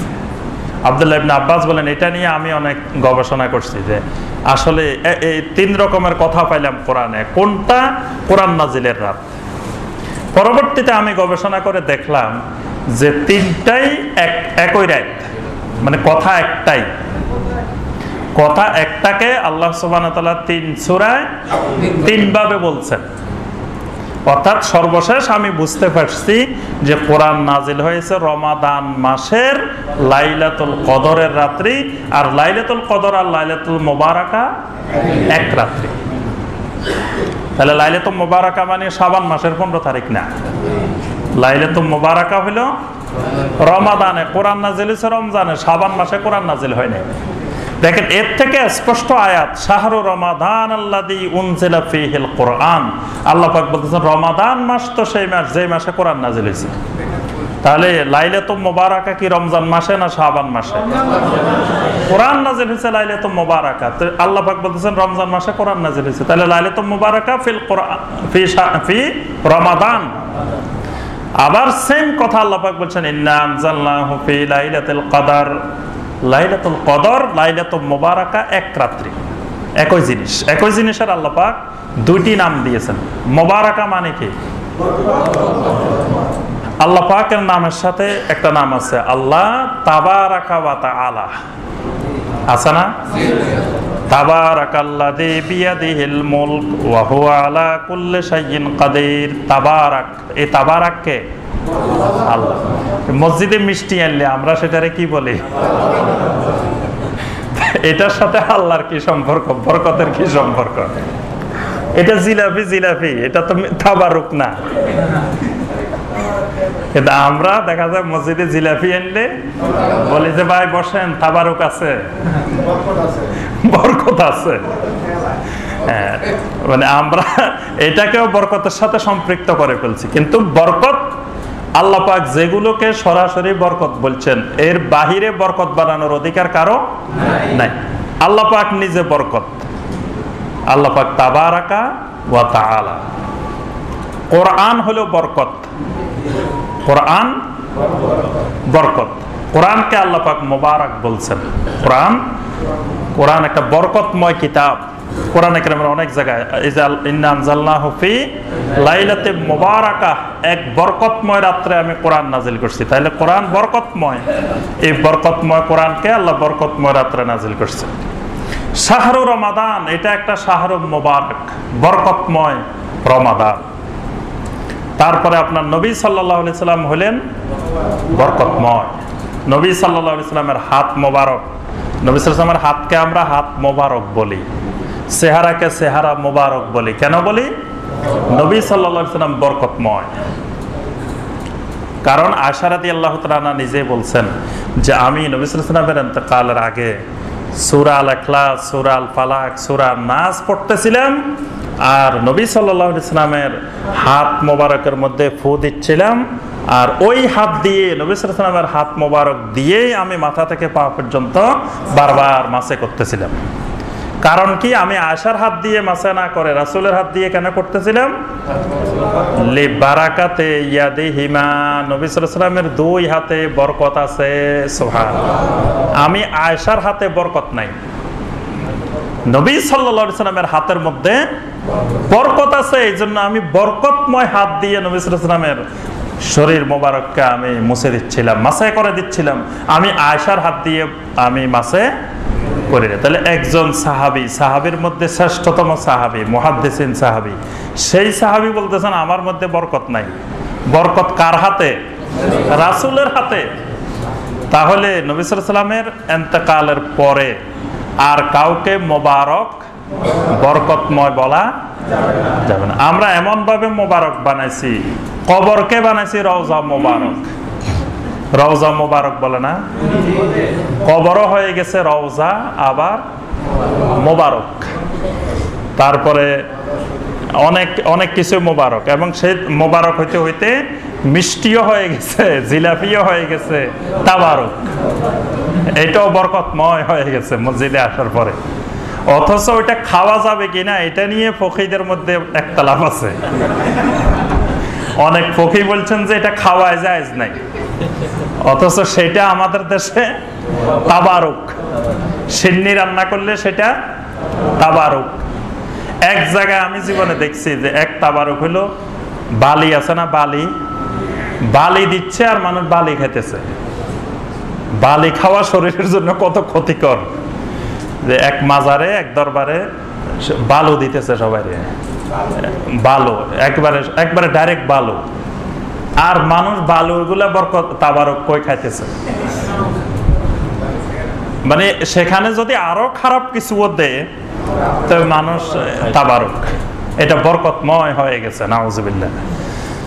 আল্লাহ পাক বলতেছেন রমাদান মাস হলো সেই মাস যে মাসে আল্লাহ পাক কোরআন নাজিল করেছেন, হুদাল লিন্নাস। আল্লাহ পাক কোরআন কেন নাজিল করলেন? হুদাল লিন্নাস, কোরআন নাজিলের উদ্দেশ্য হলো সমস্ত মানুষের জন্য কোরআন। তাহলে হুদাল লিল উলামা, কোরআন কি ওলামাদের জন্য? আল্লাহ পাক বলতেছেন হুদাল লিন্নাস, দুনিয়ার সকল মানুষের জন্য কোরআন। এখন আমরা বলতেছি না, খবরদার, মানুষের জন্য কোরআন না, কোরআন হলো শুধু আলেমদের জন্য। আল্লাহ পাক কোরআনে কারিমের কোন জায়গায় কি বলছেন যে কোরআন হলো শুধু লিল উলামা, ওলামাদের জন্য কোরআন? এই কথা আল্লাহ পাক বললেন না। কিন্তু আমরা এখন ঠিক করছি যে ওলামাদের জন্য কোরআন। এবং আমরা এরকম জঘন্য কথাও এখন বলি যে কোন সাধারণ মানুষ যদি কোরআনের তাফসীর পড়ে তাহলে সেই নাকি নাউজুবিল্লাহ। কোরআনকে আল্লাহ বলেন হুদাল লিন্নাস, কোরআন নাজিল করাই হয়েছে হেদায়েতের জন্য। হুদা, জালিকাল কিতাব লা রাইবা ফীহি হুদাল লিল মুত্তাকিন। আল্লাহ পাক কোরআন নাজিলের শুরুতেই আল্লাহ বলেন কোরআন নাজিল করাই হয়েছে হুদা, এটা হেদায়েতের জন্য কোরআন। তাহলে কোরআন যেই ধরবে সে হেদায়েত পাবেই, কোরআন থেকে গোমরাহ হওয়ার কোনো সম্ভাবনা নাই। কারণ আল্লাহ পাক কোরআন নাজিলে করছেন হেদায়েতের উদ্দেশ্যে। এটা তেলাওয়াত করলে হেদায়েত, এটার অর্থ পড়লে হেদায়েত, তাফসীর পড়লে হেদায়েত, এটা তাফসীর শুনলে হেদায়েত, এটা বুঝলে হেদায়েত, আমল করলে হেদায়েত। এটার মধ্যে হেদায়েত ছাড়া আর কিছু নাই। এবং এই হেদায়েত লিন্নাস, সকল মানুষের জন্য। এই মানুষের মধ্যে মুসলিমের জন্য হেদায়েত, অমুসলিমের জন্য হেদায়েত। তো অমুসলিম কেমনে হেদায়েত পাবে? তারা ইমানের হেদায়েত পাবে, মানে সে মুশরিক থেকে ইমান কি জিনিস এটা সে কোরআন দিয়ে বুঝতে পারবে। তাহলে কোরআন শুধু মুসলিম পড়বে এমন না, অমুসলিমকেও কোরআন দিতে হবে। তবে খেয়াল রাখতে হবে অমুসলিমকে কোরআন দেওয়ার সময় কোরআনের আরবি নুসখা না দিয়ে তাকে তার ভাষায় অনুবাদকৃত কোরআন, মানে ইংলিশ হলে শুধু ইংলিশ, হিন্দি হলে শুধু হিন্দি, যেই ভাষায় এরকম কোরআনে কারিম এখন বের হয়েছে। শুধু যদি অমুসলিমকে কোরআন দিতে হয় শুধু বাংলা, কারণ তার তো তেলাওয়াতের ফজিলত দরকার নেই। আমার আপনার কোরআন তেলাওয়াত করেও ফজিলত দরকার, না বুঝে তেলাওয়াত করলেও কোরআনের ফজিলত, কিন্তু অমুসলিমের তো আর ওই ফজিলতের দরকার নেই। তো তারা আরবিটা দিবেন কেন? তাকে দিতে হবে শুধু বাংলা, সে বাংলাটা পড়ে যাতে বুঝতে পারে যে এটা আল্লাহর কিতাব। আল্লাহ পাকের জন্য স্পষ্ট বললেন হুদাল লিন্নাস, কোরআন নাজিল করা হয়েছে দুনিয়ার সমস্ত মানুষের হেদায়েতের জন্য। ওয়া বায়্যিনাতিম মিনাল হুদা ওয়াল ফুরকান, হেদায়েতের বায়্যিনাত, এটা মানে হেদায়েত কি এটা কোরআন স্পষ্ট করে দেয়। হেদায়েতকে একেবারে সুস্পষ্ট করে দলিল প্রমাণ সহকারে কোরআন বুঝিয়ে দেয় যে এটার নাম হেদায়েত। ওয়াল ফুরকান, কোরআন হলো ফরক করে দেয়। ফরক মানে পার্থক্য করে দেয়, মানে হক এবং বাতিল, সত্য এবং মিথ্যার মধ্যে পার্থক্য নির্ণয় করে। ফামান শাহিদা মিনকুমুশ শাহরা ফালিয়াসুমহু, আল্লাহ পাক বলেন যে ব্যক্তি রমাদান মাসে থাকবে তোমাদের মধ্য থেকে, ফালিয়াসুমহু, তার উপরে সিয়াম পালন করা ফরজ। আর মারা গেলে আর লাগবে না। আল্লাহ বলতেছে জীবিত থাকলে সিয়াম লাগবেই, আর যদি মরে যাও তো আর সিয়াম দরকার নেই, ইবাদত দরকার নেই। ওয়ামান কানা মারিদান আও আলা সাফারিন, তবে যদি রমাদান মাসে তুমি অসুস্থ থাকো অথবা সফরে থাকো, ফাইদ্দাতুম মিন আইয়ামিন উখার, তাহলে অন্য সময় সেগুলো কাজা করে নেবে। ইউরিদুল্লাহু বিকুমুল ইউসরা, এখানে আল্লাহ পাক আরেকটি শরীয়তের গুরুত্বপূর্ণ নীতিমালা বলেছেন, ইউরিদুল্লাহু বিকুমুল ইউসরা। আল্লাহ পাক তোমাদের সব সময় সহজতা কামনা করেন, মানে শরীয়তের কোন বিধানকে কঠিন মনে করা যাবে না। কঠিন মনে করলে তার ঈমান থাকবে না। কারণ আল্লাহ পাক বান্দার উপরে কোনো কঠিন বা বান্দার অসাধ্য কোনো জিনিস আল্লাহ ফরজ করেন নাই। কেউ যদি মনে করে শরীয়তের উপরে চলা ভাই অনেক কঠিন, বুঝতে হবে তার এখনো ঈমান আসে নাই। শরীয়তের উপরে চলা একজন মুমিনের জন্য, মানুষের জন্য সবচেয়ে সহজ। কেউ যদি বলে যে ভাই দাড়ি রাখা খুব কঠিন, এটা অনেক কঠিন জিনিস, তাহলে তার ঈমান থাকবে? আল্লাহ বলতেছেন সহজ। ইউরিদুল্লাহু বিকুমুল ইউসরা, আল্লাহ তোমাদের জন্য সহজ কামনা করেন, সহজতা কামনা করেন, তোমাদের জন্য শরীয়তকে সহজ বানিয়ে দিয়েছেন। এই জন্য নবী সাল্লাল্লাহু আলাইহি ওয়াসাল্লাম বলেন ইয়াসসিরু ওয়ালা তুআসসিরু। ইয়াসসিরু, তোমরা সব সময় সহজকে গ্রহণ করো, ওয়ালা তুআসসিরু, খবরদার তোমরা কঠিন বানাইও না। নবী সাল্লাল্লাহু আলাইহি ওয়াসাল্লাম বলেন যে তোমাদের উপরে আল্লাহ হজ করা ফরজ করছেন। এক সাহাবী লাফ মেরে উঠে কি বলছেন? আফি কুল্লি আমিন ইয়া রাসূলুল্লাহ, প্রতি বছর হজ করতে হবে নাকি হে আল্লাহর রাসূল? নবী সাল্লাল্লাহু আলাইহি ওয়াসাল্লাম তিনবার বলছেন, কোনো কথা বললেন না। এরপরে নবী সাল্লাল্লাহু আলাইহি ওয়াসাল্লাম বললেন লাউ কুলতু নাম লা ওয়াজাবাত, আমি যদি বলি ইয়েস লা ওয়াজাবাত, তাহলে তোমাদের উপরে ফরজ হয়ে যাবে, প্রতি বছর হজ করা ফরজ হয়ে যাবে। তো নবী সাল্লাল্লাহু আলাইহি ওয়াসাল্লাম বললেন যে তোমরা শরীয়তকে এরকম কঠিন বানাও কেন বনি ইসরাইলের মতো? বনি ইসরাইল এরকম শরীয়তকে কঠিন বানিয়ে বানিয়ে শেষ পর্যন্ত তারা শরীয়তের হুকুম পালন করতে ব্যর্থ হয়েছে, আল্লাহর গজবের শিকার হয়েছে। তা আমি রাসূল কি জানি না যে প্রতি বছর করা লাগবে কি লাগবে না? যদি প্রতি বছর করা লাগতো তাহলে তো আমি ওইটাই বলে দিতাম। এরপরে নবী সাল্লাল্লাহু আলাইহি ওয়াসাল্লাম আরেকটি হাদিসে বলছে, আমি যখন কোনো জিনিস বলা থেকে চুপ থাকি তার অর্থ এই নয় যে আমি ভুলে গেছি, আমাকে মনে করাই দিতে হবে, খবরদার আমার মনে করাই দিও না, আমি জেনে শুনেই ওইটা বলতেছি। তো তোমাদের জন্য সহজ করার জন্য কথাটা এইভাবে বলতেছি, কারণ এই শরীয়ত শুধু তোমাদের জন্য না, শরীয়ত কিয়ামত পর্যন্ত সকল মানুষের জন্য। সাহাবায়ে কেরামের জন্য আরো কঠিন শরীয়ত হইলেও কিন্তু তাদের জন্য সহজ ছিল। আল্লাহ পাক এমন এক দল মানুষ বানাই দিয়েছিলেন, যে মানুষ খাঁটি সোনার মানুষ, সুবহানাল্লাহ, যার মধ্যে বিন্দুমাত্র কোনো ভেজাল ছিল না। এই সাহাবায়ে কেরাম এমন ছিলেন, এরা কোনোদিন কোনটা ফরজ কোনটা ওয়াজিব কোনটা সুন্নত খুঁজতেন না। খালি আল্লাহ বলছে বাস, আল্লাহ রাসূল বলছেন বাস, এটা কি সুন্নত নাকি মুস্তাহাব? আমরা তো এখন খুঁজতে থাকি যে এটা ফরজ না ওয়াজিব না সুন্নত না মুস্তাহাব না নফল, এগুলো খুঁজি না? সাহাবায়ে কেরাম জীবনে কোনোদিন এগুলা খোঁজেন নাই। একটা নফলকেও তারা এত বেশি গুরুত্ব দিয়ে আমল করতেন, যেটা আমরা একটা ফরজকেও এত গুরুত্ব দিয়ে আমল করি না। তো নবী সাল্লাল্লাহু আলাইহি ওয়াসাল্লাম যখন শরীয়ত বর্ণনা করতেছেন, তখন ওই যুগের ওই সময়ের সাহাবীদের জন্য তো এটা একেবারে সহজ, কিন্তু আমাদের অবস্থা কি হইতো? এই জন্য নবী সাল্লাল্লাহু আলাইহি ওয়াসাল্লাম বলছেন যে আমি যখন কোনো কথা বলি তখন মনে করি না যে আমি ভুলে গেছি। আমার আল্লাহর পক্ষ থেকে যে শরীয়ত নির্ধারণ হচ্ছে এটা কিয়ামত পর্যন্ত সকল মানুষের জন্য।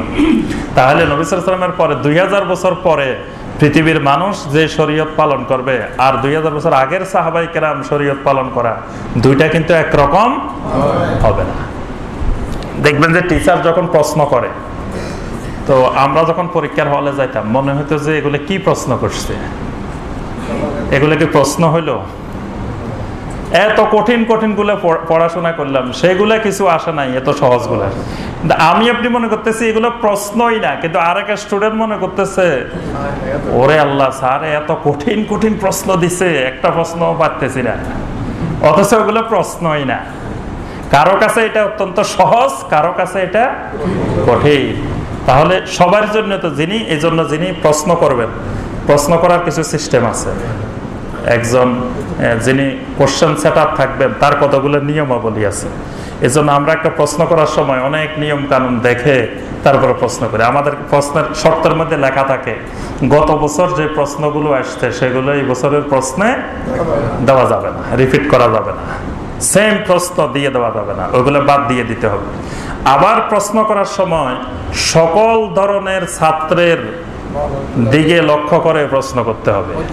একেবারে ভালো স্টুডেন্টদের দিকে লক্ষ্য করে প্রশ্ন করা যাবে না, আবার একেবারে বোকা স্টুডেন্টের দিকে লক্ষ্য করে প্রশ্ন করা যাবে না। যাতে এমন ভাবে প্রশ্নটা হবে ভালো ছাত্ররাও আনসার করতে পারে আর একেবারে বোকা ছাত্র কিছু আনসার করতে পারে, মিনিমাম সে 40 পাইতে পারে। এখন দেখা গেল এমন প্রশ্ন করা হয়েছে যে প্রশ্নে শতকরা 90% স্টুডেন্ট ফেল করছে আর 10% স্টুডেন্ট পাস করছে। এটা কি প্রশ্নকারীর কৃতিত্ব না প্রশ্নকারীর বোকামি? এটা প্রশ্নকারীর বোকামি, স্টুডেন্টের বোকামি না। তখন কিন্তু ওই ইউনিভার্সিটি ওই বোর্ড ওই টিচারকে ডাকে ধরবে, তুমি কি প্রশ্ন করলা যে প্রশ্নে 90% স্টুডেন্ট ফেল করছে। তাহলে প্রশ্নকারী তিনি এমন ভাবে প্রশ্ন করবেন যাতে সব ধরনের স্টুডেন্ট উত্তর দিতে পারে। যিনি শরীয়ত প্রণেতা সারে, তিনি শরীয়তের বিধিবিধান এমন ভাবে প্রণয়ন করবেন যে বাংলাদেশের মুসলমানও আমল করতে পারবে, আমেরিকার মুসলমানও পারবে, আফ্রিকার মুসলমানও পারবে, সবাই পারবে।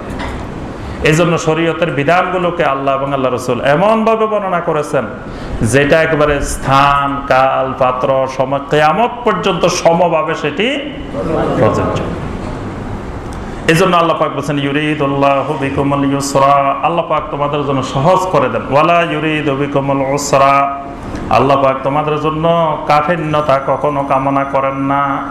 ওয়ালিতুকমিলুল ইদ্দা, আল্লাহ পাক তোমাদের ইদ্দতকে পরিপূর্ণ করতে চান। আমাদের ইদ্দত আবার কি? মহিলাদের ইদ্দত আছে, আপনাদের ইদ্দত আছে?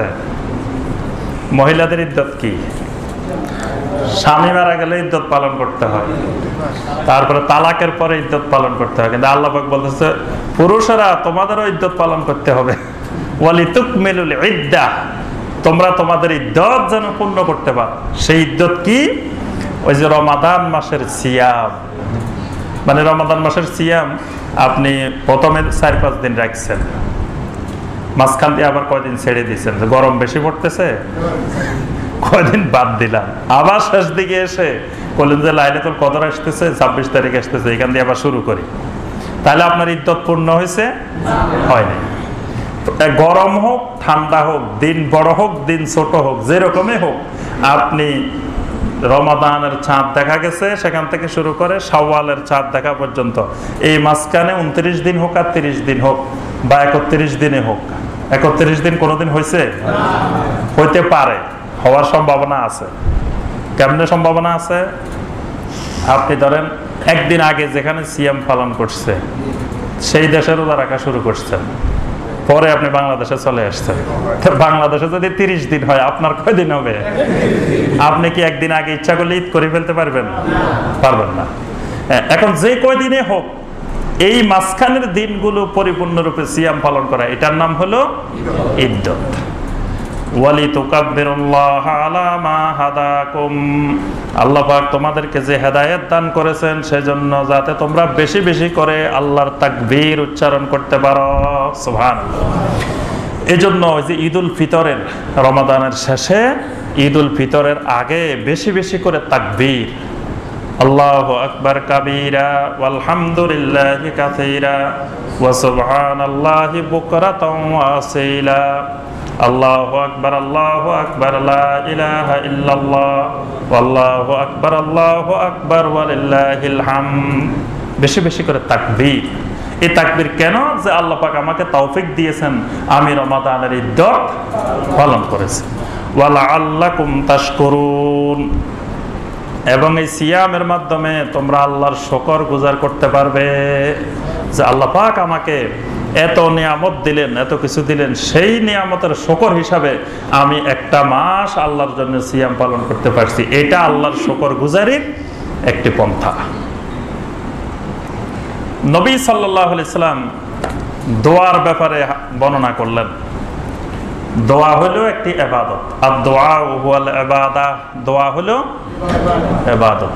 আল্লাহ পাক কোরআনে কারিমে স্পষ্ট করে বলছেন ওয়াকালা রাব্বুকুম উদউনি আস্তাজিব লাকুম, আল্লাহ পাক বলতেছেন উদউনি, বান্দা তুমি বেশি বেশি করে দোয়া করো, আস্তাজিব লাকুম, আমি তোমার দোয়ায় সাড়া দিব।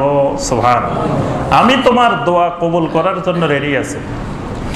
ইন্নাল্লাযীনা ইস্তাকবিরুনা আন ইবাদাতি সায়াদখুলুনা জাহান্নামা দাখিরিন, কোন ব্যক্তি যদি আমার ইবাদত থেকে অহংকার প্রদর্শন করে সেই অচিরেই জাহান্নামে যাবে। এখানে আমার ইবাদত বলতে দোয়া করা, মানে দোয়া করাকে আল্লাহ পাক ইবাদত বলছেন। দোয়াটা একটা ইবাদত। তো এখন মুমিনেরা সাহাবায়ে কেরামরা দোয়া করা শুরু করে দিয়েছেন, যেহেতু দোয়া একটা গুরুত্বপূর্ণ ইবাদত। কিন্তু ইবাদতটা কিভাবে করতে হবে সেই পদ্ধতিটা এখনো তারা শিখেন নাই। মানে ইবাদত কবুল হওয়ার জন্য যে শর্তগুলো, তার মধ্যে একটা শর্ত হলো ইখলাস, ইবাদত শুধুমাত্র আল্লাহর জন্য হবে। আরেকটা শর্ত হলো মুতাবাআতুস সুন্নাহ, যে ইবাদতটি নবী সাল্লাল্লাহু আলাইহি ওয়াসাল্লাম যেভাবে করেছেন ঠিক সেইভাবে করতে হবে। তাহলে দোয়া যেহেতু একটি ইবাদত, এটাও নবী সাল্লাল্লাহু আলাইহি ওয়াসাল্লাম যেভাবে করেছেন সেভাবে হতে হবে। সুন্নাহ মোতাবেক দোয়া না হইলে সেই দোয়া আল্লাহ পাক কবুল করবেন না। এখন সাহাবায়ে কেরাম মনে করলেন যে আল্লাহ তো থাকেন কোথায়? আয়েশা রাদিয়াল্লাহু তাআলা আনহা বলতেছেন সূরা আল মুজাদালার 1 নম্বর আয়াত নাজিলের পরে, সূরা আল মুজাদালার আয়াতের মধ্যে আল্লাহ পাক বলতেছেন, কাদ সামিআ আল্লাহু কাওলাল্লাতী তুজাদিলুকা ফি যাওজিহা ওয়া তাশতাকি ইলাল্লাহ ওয়াল্লাহু ইয়াসমাউ তাহাবুরাকুমা। খাওলা বিনতে সালাবা রাদিয়াল্লাহু তাআলা আনহা যখন নবী সাল্লাল্লাহু আলাইহি ওয়াসাল্লামের সাথে কথা বলতেছিলেন এবং স্বামীর ব্যাপারে নবী সাল্লাল্লাহু আলাইহি ওয়াসাল্লামকে বলতেছিলেন যে আপনি একটা ফয়সালা দেন, নবী সাল্লাল্লাহু আলাইহি ওয়াসাল্লাম বললেন আমি ফয়সালা দেওয়ার কেউ না, তুমি আল্লাহর কাছে অভিযোগ করো, আল্লাহই তোমার ফয়সালা দিবেন। তো ওই মহিলা আল্লাহর কাছে কাঁদতেছিলেন, আল্লাহ তুমি আমার ফয়সালা দাও, আল্লাহ তুমি আমাকে এই ব্যাপারে ফয়সালা দাও। তা আল্লাহ পাক আয়াত নাজিল করে কি বলছেন দেখেন, কাদ সামিআ আল্লাহু কাওলাল্লাতী তুজাদিলুকা ফি যাওজিহা ওয়া তাশতাকি ইলাল্লাহ। যেই মহিলাটা আপনার কাছে এসে তার স্বামীর ব্যাপারে অভিযোগ করতেছিল, ওয়া তাশতাকি ইলাল্লাহ, আল্লাহর কাছে ওই মহিলা অভিযোগ পেশ করতেছিল।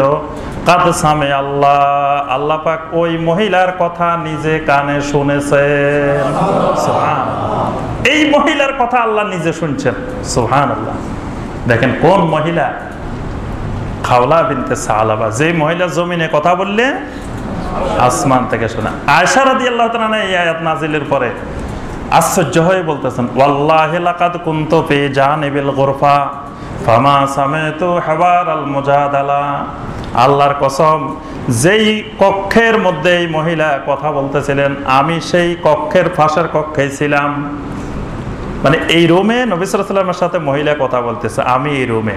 ফামা সামিতু হাওয়ার আল মুজাদালা, ওই মহিলার কথা আমি ওই রুম থেকে এই রুমে শুনি নাই। ওয়া সামিআহু আল্লাহু মিন ফাওকি সাব'i সামাওয়াত, অথচ আল্লাহ রাব্বুল আলামিন 7 আকাশের উপর থেকে ওই মহিলার কথা শুনছেন। সুবহানাল্লাহ। তাহলে আয়েশার আকীদা কি ছিল দেখেন। এখানে হাদিসটা বর্ণনা করার উদ্দেশ্য হলো আয়েশা রাদিয়াল্লাহু তাআলা আনহার আকীদাটা কি। আয়েশা রাদিয়াল্লাহু তাআলা আনহা বলতেছেন আল্লাহ শুনছেন কোথা থেকে? মিন ফাওকি সাব'i সামাওয়াত, 7 আসমানের উপর থেকে শুনছে। আয়েশা কিন্তু বলে নাই আল্লাহ কিন্তু আমার ঘরেও আছে, আমার ঘরে থাকি শুনছে, এই কথা বলছেন। আর 7 আকাশের উপরে থেকে আল্লাহ শুনছে, ফাওকা সাব'ু সামাওয়াত।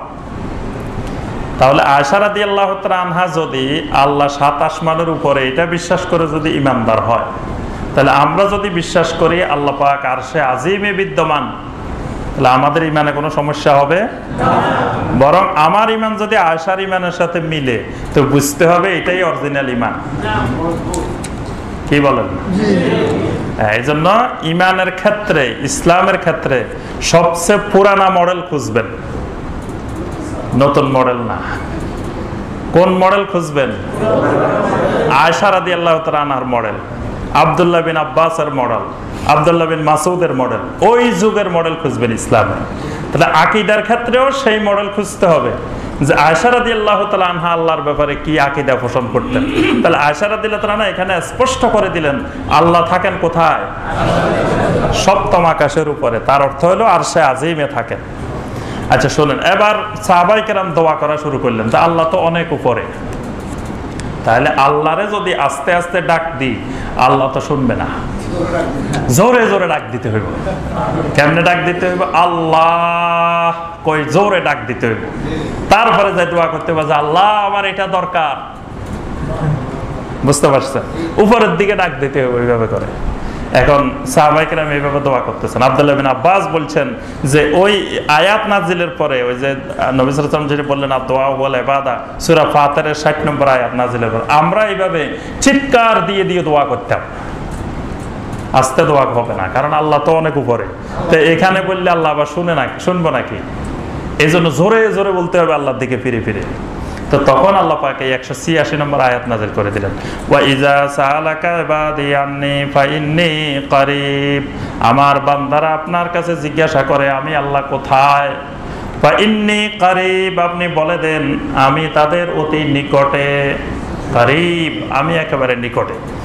উজিবু দাওয়াতাদ দাঈ ইযা দাআন, বান্দা যখন আমার কাছে দোয়া করে ওই দোয়াকারীর দোয়া আমি সাথে সাথে শুনতে পাই। সুবহানাল্লাহ। এই আয়াত দিয়ে আবার কেউ কেউ বলে যে আল্লাহ তো বলছে নিকটে, ফাইন্নী কারিব, আল্লাহ বলছে না নিকটে, তাহলে আল্লাহ তো এখানে মসজিদে আছে, আমাদের ঘরে আছে, বাড়িতে আছে, সব জায়গায় তো আছে। কারণ আল্লাহ নিজেই বলছে ফাইন্নী কারিব, আমি একেবারে নিকটে, দোয়াকারী দোয়া করলেই আমি শুনি। দেখেন এখানে এই আকীদার তাফসীর আয়াতেই আছে। উজিবু দাওয়াতাদ দাঈ ইযা দাআন, আল্লাহ পাক বলছেন দোয়াকারী যখন দোয়া করে উজিবু, আমি সাড়া দিই, আমি সাড়া দিই। তাহলে যিনি সাড়া দেন, সাড়া দিতে হলে কি এক জায়গায় থাকতে হয়? হ্যাঁ, আপনার সাথে সাথে থাকলে আবার সাড়া দিবে কেন? দুই জায়গায় থাকে, মানে আমি এক জায়গায়, আল্লাহ আর এক জায়গায়। তো এই জন্য আমি যখন ডাক দিই আল্লাহর কাছে দোয়া করি, তখন আল্লাহ পাক ওই ডাকে সাড়া দেন। আর এই মাসালা বোঝার জন্য মাইয়া, হুকম মাইয়া বুঝতে হবে। মানে কোরআন এবং সুন্নায় অসংখ্য জায়গায় মাইয়া আছে। মাইয়া যেমন আল্লাহ পাক বলছেন তুমি যেখানেই থাকো না কেন আমি তোমার সাথেই আছি। এরকম দেখবেন অনেক আয়াত পাবেন যে ওয়ালা তাহজান ইন্নাল্লাহা মা'ানা, খবরদার আবু বকর চিন্তা করিও না, আল্লাহ আমাদের সাথে আছে। এই সাথে থাকার অর্থ হলো আল্লাহ পাকের ইলম, আল্লাহ পাকের কুদরত, আল্লাহ পাকের দৃষ্টি, আল্লাহ পাকের শ্রবণ শক্তি, এইগুলো আল্লাহর জমিন আসমান সর্বত্র বিরাজমান। এই জন্য আল্লাহর ইলমকে ফাঁকি দিয়ে, আল্লাহর দৃষ্টিকে ফাঁকি দিয়ে কোনো কিছু বলা, কোনো কিছু করা সম্ভব না। এই জন্য আল্লাহ পাক বলেছেন ওমা তাসকুতু মিন ওয়ারাকাতিন ইল্লা ইয়ালামুহা, একটা গাছের পাতাও ঝরে না যেটার ইলম আল্লাহ পাকের নাই। ফালিয়াস্তাজিবু লি ওয়াল ইউমিনু বি লাআল্লাহুম ইয়ারশুদুন, আমি আল্লাহ যাতে তার ডাকে সাড়া দিই, তারও উচিত আমার ডাকে সাড়া দেওয়া। ওয়াল ইউমিনু বি, আমার উপরে ঈমান আনা, লাআল্লাহুম ইয়ারশুদুন, তাহলেই তারা সঠিক রাস্তা পাবে। ওয়াহিল্লা লাকুম লাইলাতাস সিয়ামির রাফাসু ইলা নিসাইকুম, যখন প্রথম দিকে সিয়াম ফরজ হয় তখন সিয়ামটা ছিল 24 ঘন্টা। মানে আপনি এই আজকে শবে সাদেক থেকে শুরু করবেন পরের দিন শবে সাদেক পর্যন্ত, মাঝখান দিয়ে শুধু একটু সময় থাকবে 1 ঘন্টা, ওই সময় আপনি খাইতে পারবেন, আর এর বাইরে কোনো সুযোগ নাই। এখন এই 23 ঘন্টার মধ্যে আপনি মানে স্ত্রীর সাথে বসবাস, এটাকেও আল্লাহ পাক হারাম করে দিয়েছেন। এখন দেখা গেছে এইভাবে 1 মাস পর্যন্ত, 30 দিন পর্যন্ত এইভাবে চলতে গিয়ে কোনো সাহাবী লঙ্ঘন করে ফেলছেন। তখন তারা পেরেশানির মধ্যে পড়ে গেল যে এক ভালো কাজ করতে যায় আরেকটা খারাপ কাজ করে ফেলছে, সিয়াম পালন করতে যায় আবার তো উল্টা আরেক কাজ হয়ে গেছে। তো এখন তারা মনে মনে এটা নিয়ে খুব পেরেশানির মধ্যে ছিলেন। তো এখন এটা নবী সাল্লাল্লাহু আলাইহি ওয়াসাল্লামের কাছে সরাসরি বলতেও পারতেছে না, ভয়ও পাইতেছে, আবার কি করবে সেটাও বুঝতেছে না। এখন নবী সাল্লাল্লাহু আলাইহি ওয়াসাল্লাম না বুঝলেও আল্লাহ তো তাদের মনের খবর বুঝতেছেন। তখন আল্লাহ পাক আয়াত নাযিল করে দেন উহিল্লা লাকুম লাইলাতাস সিয়ামির রাফাসু ইলা নিসাইকুম, তোমাদের জন্য হালাল করে দেওয়া হলো রাত্রি বেলায় তোমরা স্ত্রীদের নিকট যেতে পারো। সিয়ামের দিনে, সিয়ামের সময় রাত্রি বেলায় স্ত্রীদের নিকট গমন করা তোমাদের জন্য হালাল করে দেওয়া হলো। আচ্ছা, মুসলিমদের দিন শুরু হয় কখন থেকে? জি, শবে সাদেক থেকে। রোজা শুরু হয়, স্টার্ট হয় কখন থেকে? শবে সাদেক থেকে। শবে সাদেক থেকে সূর্যাস্ত পর্যন্ত এটাই হলো একজন মুমিনের দিন। আর সূর্য পূজারীদের দিন শুরু হয় কখন থেকে? সূর্য ওঠার পরে। সূর্য পূজারীদের দিন শুরু হয় সূর্য ওঠার পরে। এই জন্য সূর্য পূজারীরা সূর্য ওঠার সময় ইবাদত বন্দেগী করে। সূর্য ওঠার সময় গান গায়, সূর্য ওঠার সময় আরো বিভিন্ন কাজ করে। সূর্য ওঠার সময় সূর্য পূজারীদের দিন শুরু হয়, আর মুমিনদের দিন শুরু হয় শবে সাদেকের সময়। বুঝতে পারছেন? এখানে আল্লাহ পাক সেই কথাটা বলছেন, হুন্না লিবাসুল লাকুম ওয়া আনতুম লিবাসুল লাহুন্না। আল্লাহ পাক বলেন, স্ত্রীরা তোমাদের লেবাস, তোমরা স্ত্রীদের লেবাস। তাহলে কি, যেহেতু লেবাস, গায়ে দিয়ে বসে থাকতে হবে নাকি? স্ত্রীরা তোমাদের লেবাস, তোমরা স্ত্রীদের লেবাস। লেবাস যেমন মানুষকে সকল প্রকার অশ্লীলতা থেকে রক্ষা করে, ঠিক স্বামী স্ত্রীকে অশ্লীলতা থেকে, স্ত্রী স্বামীকে অশ্লীলতা থেকে রক্ষা করে। একজন মানুষকে লেবাস শীতের থেকে রক্ষা করে, গরমের থেকে রক্ষা করে, বিভিন্ন কিছু থেকে রক্ষা করে। ঠিক একজন স্বামী এবং একজন স্ত্রী একজন আরেকজনকে জাহান্নামের আগুন থেকে রক্ষা করবে। এই জন্য আল্লাহ পাক বলছেন, হুন্না লিবাসুল লাকুম ওয়া আনতুম লিবাসুল লাহুন্না আলিম আল্লাহু আন্নাকুম কুনতুম তাখতানুনা আনফুসাকুম। আল্লাহ পাক জেনে গেছেন তোমরা কিছু কিছু সাহাবী তোমাদের নিজেদের উপরে খেয়ানত করে ফেলছো। তোমরা যে খেয়ানত করছো এই খবর আল্লাহ পাক জানেন। ফাতাবা আলাইকুম, তবে আল্লাহ পাক তোমাদের উপরে তাওবা কবুলকারী হয়ে গেছেন। ওয়া আফা আনকুম, তোমাদেরকে আল্লাহ মাফ করে দিয়েছেন। এখানে সাহাবায়ে কেরামদের যারা ওই যে রমজানে কাজ করে ফেলছেন তাদেরকে আল্লাহ বলছেন ওয়া আফা আনকুম, তোমাদের সবাইকে আমি আল্লাহ ক্ষমা করে দিয়েছি। ওয়াল আনা বাশিরুহুন্না ওয়াবতাগু মা কাতাবাল্লাহু লাকুম, আর এখন থেকে তোমরা রমজানের রাত্রি বেলায় তোমাদের জন্য হালাল করে দেওয়া হলো স্ত্রীদের কাছে যাও। ওয়াবতাগু মা কাতাবাল্লাহু লাকুম, আল্লাহ তোমাদের জন্য যে সন্তান সন্ততি নির্ধারণ করে রেখেছেন তা তোমরা তালাশ করো। তাহলে বোঝা যায় আপনি পরিবার পরিকল্পনা করেন আর জন্ম বাধা নিয়ন্ত্রণ যাই করেন, আল্লাহ পাক মা কাতাবাল্লাহু লাকুম, আল্লাহ পাক তোমাদের জন্য নির্ধারণ করে রেখেছেন, সেটা আপনার সকল পদ্ধতি ছিন্ন করেও চলে আসবেই, যেটা আল্লাহ পাক নির্ধারণ করে রেখেছেন। এজন্য আল্লাহ পাক বলতেছেন তোমরা ওয়াবতাগু মা কাতাবাল্লাহু লাকুম, আল্লাহ তোমাদের জন্য যেই সন্তান পদ্ধতি নির্ধারণ করে রেখেছেন সেটা তালাশ করো। ওয়াকুলু ওয়াশরাবু, আর খেতে থাকো, পান করতে থাকো। হাত্তা ইয়াতাবায়্যানা লাকুমুল খাইতুল আবিয়াদু মিনাল খাইতিল আসওয়াদি মিনাল ফাজ, ফজরের সময় যখন কালো রেখা থেকে শুরু করে সাদা রেখা স্পষ্ট হওয়া পর্যন্ত তোমরা খেতে থাকো। এটা কোন সময়? আমরা যেটা সাহারি না, শবে সাদেক না, এটার নাম হলো শবে কাজেব। শবে সাদেকের আগে আরেকটা আসে, এটার নাম শবে কাজেব। তো এই শবে কাজেবটা হলো সাহারির সময়, মানে এই সময় তোমরা খেতে থাকো। আর শবে সাদেক যখন শুরু হয়ে যাবে বাস খাওয়া বন্ধ হয়ে যাবে। তাহলে দিনটা স্টার্ট হবে কখন থেকে? শবে সাদেক থেকে। তাহলে ফজরের নামাজ কি দিনের নামাজ না রাত্রের নামাজ? ও রাত্রের নামাজ, এটা দিনের নামাজ। শবে সাদেকের পরেই তো ফজরের নামাজ, তাহলে ফজরের নামাজ দিনের নামাজ।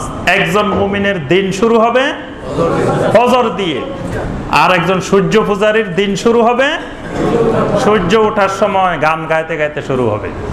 এটা হলো সূর্য পূজারীর দিন। আর মুমিনের দিন শুরু হবে সলাতুল ফজর দিয়ে, শবে সাদেকের সময় শুরু হবে। এখানে আল্লাহ পাক স্পষ্ট করেছেন যে কখন থেকে দিন শুরু হয় মুমিনের।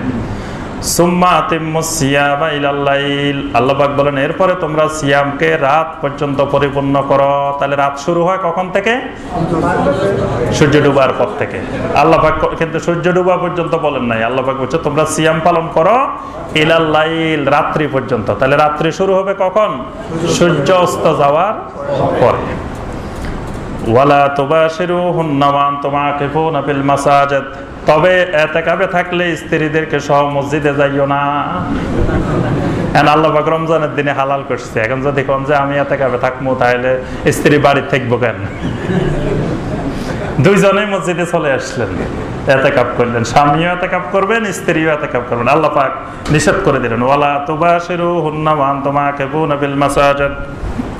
অথবা বললেন যে দিনের বেলায় মসজিদে থাকবো, রাত্রে বাসায় থাকবো, এতেকাফে থাকি শেষ 10 দিন। বললেন যে দিনে মসজিদে থাকবো, রাত্রে বাসায় থাকবো। অথবা স্ত্রীর সহ মসজিদে নিয়ে আসলেন। আল্লাহ পাক বলেন, খবরদার, এতেকাফে থাকি এই কাজ, এগুলার কোনো কিছুর সাথে সম্পর্ক রাখা যাবে না। তিলকা হুদুদুল্লাহি ফালা তাকরাবুহা। আর এগুলো হলো আল্লাহর হুদুদ, খবরদার আল্লাহর হুদুদের নিকটবর্তী হইও না। মানে আল্লাহর হুদুদের নিকটবর্তী হলে দেখবেন যে এখানে দান ক্ষেত আছে বা অন্য কোনো ক্ষেত আছে, ক্ষেতের পাশে দিয়ে যদি আপনি গরু ছাগল বাঁধেন, তো গরু দেখবেন যে রশিরে টানি টানি টানি আস্তে আস্তে চেষ্টা করতে থাকে। টানতে টানতে দেখবেন যে একবার একটা টান মারে, আর একবার আর একটু টান মারে। তো এটাকে এই জন্য বাঁধতে হবে আপনার সীমানা থেকে অনেক দূরে। তা আল্লাহর যে হুদুদ, এই হুদুদের কাছাকাছি যদি যান, তো যে কোনো মুহূর্তে সীমা লঙ্ঘন হয়ে যেতে পারে। এই জন্য আল্লাহ পাক বলতেছেন, খবরদার এই হুদুদের এই সীমা রেখার কাছে যাইও না, সীমা রেখা থেকে সবসময় একটু দূরে থাকবা। কাযালিকা ইউবাইয়িনুল্লাহু আয়াতিহি লিন-নাসি লাআল্লাহুম ইয়াত্তাকুন। এভাবে আল্লাহ পাক আল্লাহর আয়াতগুলোকে দুনিয়ার মানুষের জন্য স্পষ্ট করে বর্ণনা করেন, লাআল্লাহুম ইয়াত্তাকুন, যাতে দুনিয়ার মানুষ মুত্তাকিন হইতে পারে।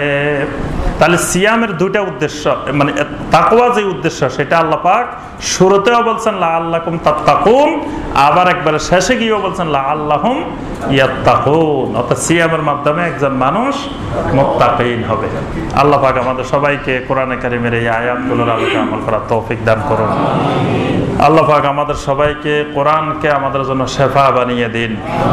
আমাদের মধ্যে যারা শারীরিক মানসিক বিভিন্নভাবে অসুস্থ আছেন, সবাইকে আল্লাহ পাক সুস্থতা দান করুন। আমাদের আব্বা আম্মা মুরব্বিয়ান যারা দুনিয়া থেকে চলে গেছেন, আল্লাহ পাক যেন তাদের সকলের আযাবে কবর আযাবে নারকে আল্লাহ মাফ করে দেন। আল্লাহ পাক আমাদের সবাইকে কোরআনের হেদায়েত আল্লাহ দান করেন। সবাইকে আল্লাহ পাক আমাদের বুঝার তৌফিক দান করুন, যাতে আমরা কোরআনকে শক্ত করে মজবুত করে আমরা ধরতে পারি, কোরআনওয়ালা জাতি হতে পারি। আমিন ইয়া রাব্বাল আলামিন। আসসালামু আলাইকুম ওয়া রাহমাতুল্লাহি ওয়া বারাকাতুহু।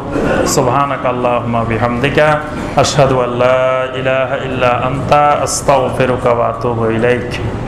জরুরি কোনো প্রশ্ন থাকলে আনুষঙ্গিক, জি বলেন।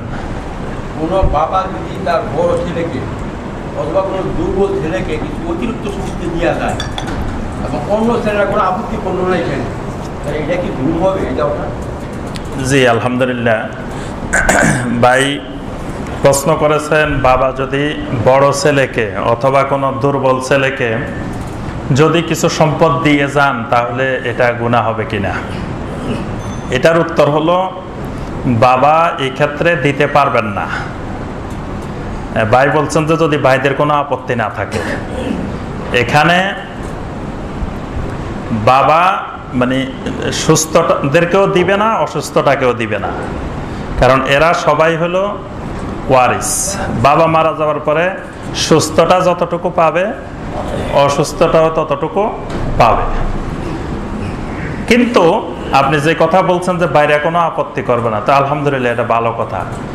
তারা যেহেতু আপত্তি করবে না, তো সম্পত্তিটা বন্টন করবে কখন? বাবা মারা যাওয়ার পরে। তো বন্টন করার সময় ভাইয়েরা সবাই মিলে যে আমার এই ভাই অসুস্থ, আমার এই ভাই, তাকে আমাদের সবার পক্ষ থেকে কিছু কিছু সম্পদ, প্রত্যেকের তো 1/3 অধিকার আছে, এবং উনি মারা গেলে ভাই কিন্তু সম্পত্তির মালিকও হবে না, ভাই ওয়ারিস হবে না। তা আমার ভাই যেহেতু অসুস্থ, তো আমরা এখান থেকে কিছু কিছু দিয়ে দিই। বাবা হয়ে গেছে, এগুলো দিয়ে দিই না, বাবা কোয়ার দরকার নাই। বাবা থাকতে যেহেতু আপত্তি নেই, তো বাবা মরে গেলে আপত্তি হবে কেন? বুঝতে পারছেন? তো এই হিসাবে ভাইয়েরা দিতে পারবে, ভাইয়েরা দিলে কোনো অসুবিধা নেই, কারণ ভাইদের ভাই ওয়ারিস না, কিন্তু বাবার ওয়ারিস। এজন্য বাবা ওয়ারিসকে আলাদা অতিরিক্ত দিতে পারবে না, কিন্তু ভাইদের ওয়ারিস ভাই না, এই জন্য ভাইয়েরা অতিরিক্ত দিতে পারবে। জি, ওসিয়ত করলো না, কিন্তু জীবিত থেকে বিক্রি কইরা এক বাইরে গোপনে হোক বা আপত্তি এইভাবে কিছু কিছু। জি দেয়া থাকে, এইটা কিন্তু জি আলহামদুলিল্লাহ। ভাই বলতে চাইছেন যে ওইভাবে দিল না, কিন্তু বাবা জমি বিক্রি করে এক ছেলেকে অতিরিক্ত কিছু দিয়ে গেছে, এটা বাবা জুলুম করছে। এটা হলো হেবা। এটা হলো বাবা জীবিত থাকাকালীন যদি সন্তানদেরকে কিছু দিতে চান, সেটার নাম হলো হেবা। আর হেবা যদি করতে হয় তো সকল ছেলে মেয়েকে সমান, ছেলের আর মেয়েও সমান, মেয়েকে অর্ধেক না। মিরাজ হলে মেয়ে পাবে ছেলের অর্ধেক, কিন্তু হেবা হলে ছেলে এবং মেয়ে সমান পাবে। এজন্য বাবা চাচ্ছে যে আমার ছেলে মেয়েদেরকে আমি কিছু দিব, তো আলহামদুলিল্লাহ দেন। কিন্তু আপনি মূল কথা হলো হেবা করতে হবে অতিরিক্ত সম্পদ। আপনার 3 বেলা খাওয়ারে নাই, আবার আপনি হেবা করতে চান। আবার আপনি বৃদ্ধ বয়সে অসুস্থ হবেন, কেমনে মারা যাবেন, আপনার কি রোগ হইব কি না হবে আপনি জানেন, তা আপনার সম্পদ আপনি হাতে ধরে আরেকজনের দিবেন কেন? আল্লাহ তো দিতে বলেন নাই। আমাদের দেশে যে হেবাগুলো হয় এটার অধিকাংশ লক্ষ্য উদ্দেশ্য খারাপ, মানে আরেকজনকে ঠকানোর জন্য বিভিন্ন উদ্দেশ্য নিয়ে হেবা হয়।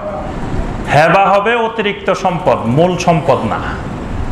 আপনার মূল সম্পদ আপনার কাছে থাকবে, কারণ আপনি বৃদ্ধকালে অসুস্থ হন না কি হন আল্লাহ ভালো জানে, আপনি তো জানেন না। তা আপনার সম্পদ আরেকজনের দিয়ে আপনি কেন আরেকজনের মুখাপেক্ষী হয়ে থাকবেন? আল্লাহ তো আপনাকে বলেন না যে আপনি হেবা করেন। আচ্ছা, তারপরে আপনি হেবা করতে চাচ্ছেন, অনেক সম্পদ আছে, আপনি মনে করতেন যে এত সম্পদ দিয়ে কি করবো, কিছু আমার ছেলে মেয়েকে দিয়ে দিতে। আলহামদুলিল্লাহ দেন। যখন দিবেন তখন ওই ছেলে মেয়েকে সমান পাবে। যদি একজনকে বেশি দিলেন একজনকে কম দিলেন তাহলে আপনি জালেম।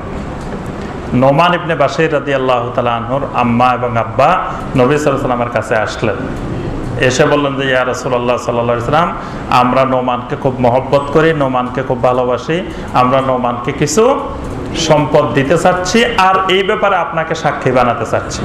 নবী সাল্লাল্লাহু আলাইহি ওয়াসাল্লাম জিজ্ঞাসা করলেন, তোমরা কি সব ছেলে মেয়েকে দিয়েছো? বলে যে না, আর কাউকে দিই নাই, খালি নোমান ইবনে বাশীর। নোমান আমাদের ছোট ছেলে, তাকে খুব মহব্বত করি, সে আলেম ছেলে, তাকে দিতে চাচ্ছি। নবী সাল্লাল্লাহু আলাইহি ওয়াসাল্লাম বললেন, আল্লাহর কসম, আমি এই জুলুমের সাক্ষী আমি রাসূল হতে পারি না। এটা তো জুলুম, সুতরাং এই জুলুমের সাক্ষী আমি রাসূলকে বানাইতে আসছো, সাহস তো কম না।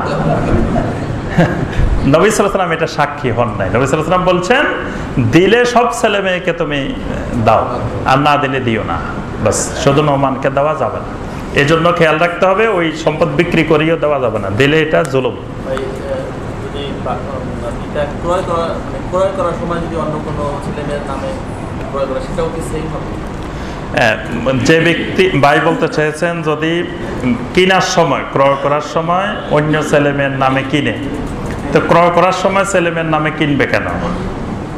যিনি জমি ক্রয় করবেন, জায়গা জমি কিনবেন, তিনি তো তার নিজের নামে কিনবেন, তিনি তার ছেলে মেয়ের নামে কিনবেন কেন? যদি কিনে বুঝতে হবে এর মধ্যে কোনো মতলব আছে, সেটার একটা পিছনে কোনো একটা লক্ষ্য উদ্দেশ্য আছে, এই জন্য ছেলে মেয়ের নামে কিনতেছে, যাতে হয় সরকারকে ট্যাক্স ফাঁকি দেওয়া যায়, বলবে যে আমার কিচ্ছু নাই, স্ত্রীর নামে আছে, ছেলের নামে আছে, মেয়ের নামে আছে, তার কিন্তু কিচ্ছু নাই, সে কিন্তু খুব গরিব মানুষ, এমনি কোটি কোটি টাকার মালিক, এমনি কিছুই নাই। এইটার উদ্দেশ্য হলো যে ট্যাক্স ফাঁকি দেওয়া।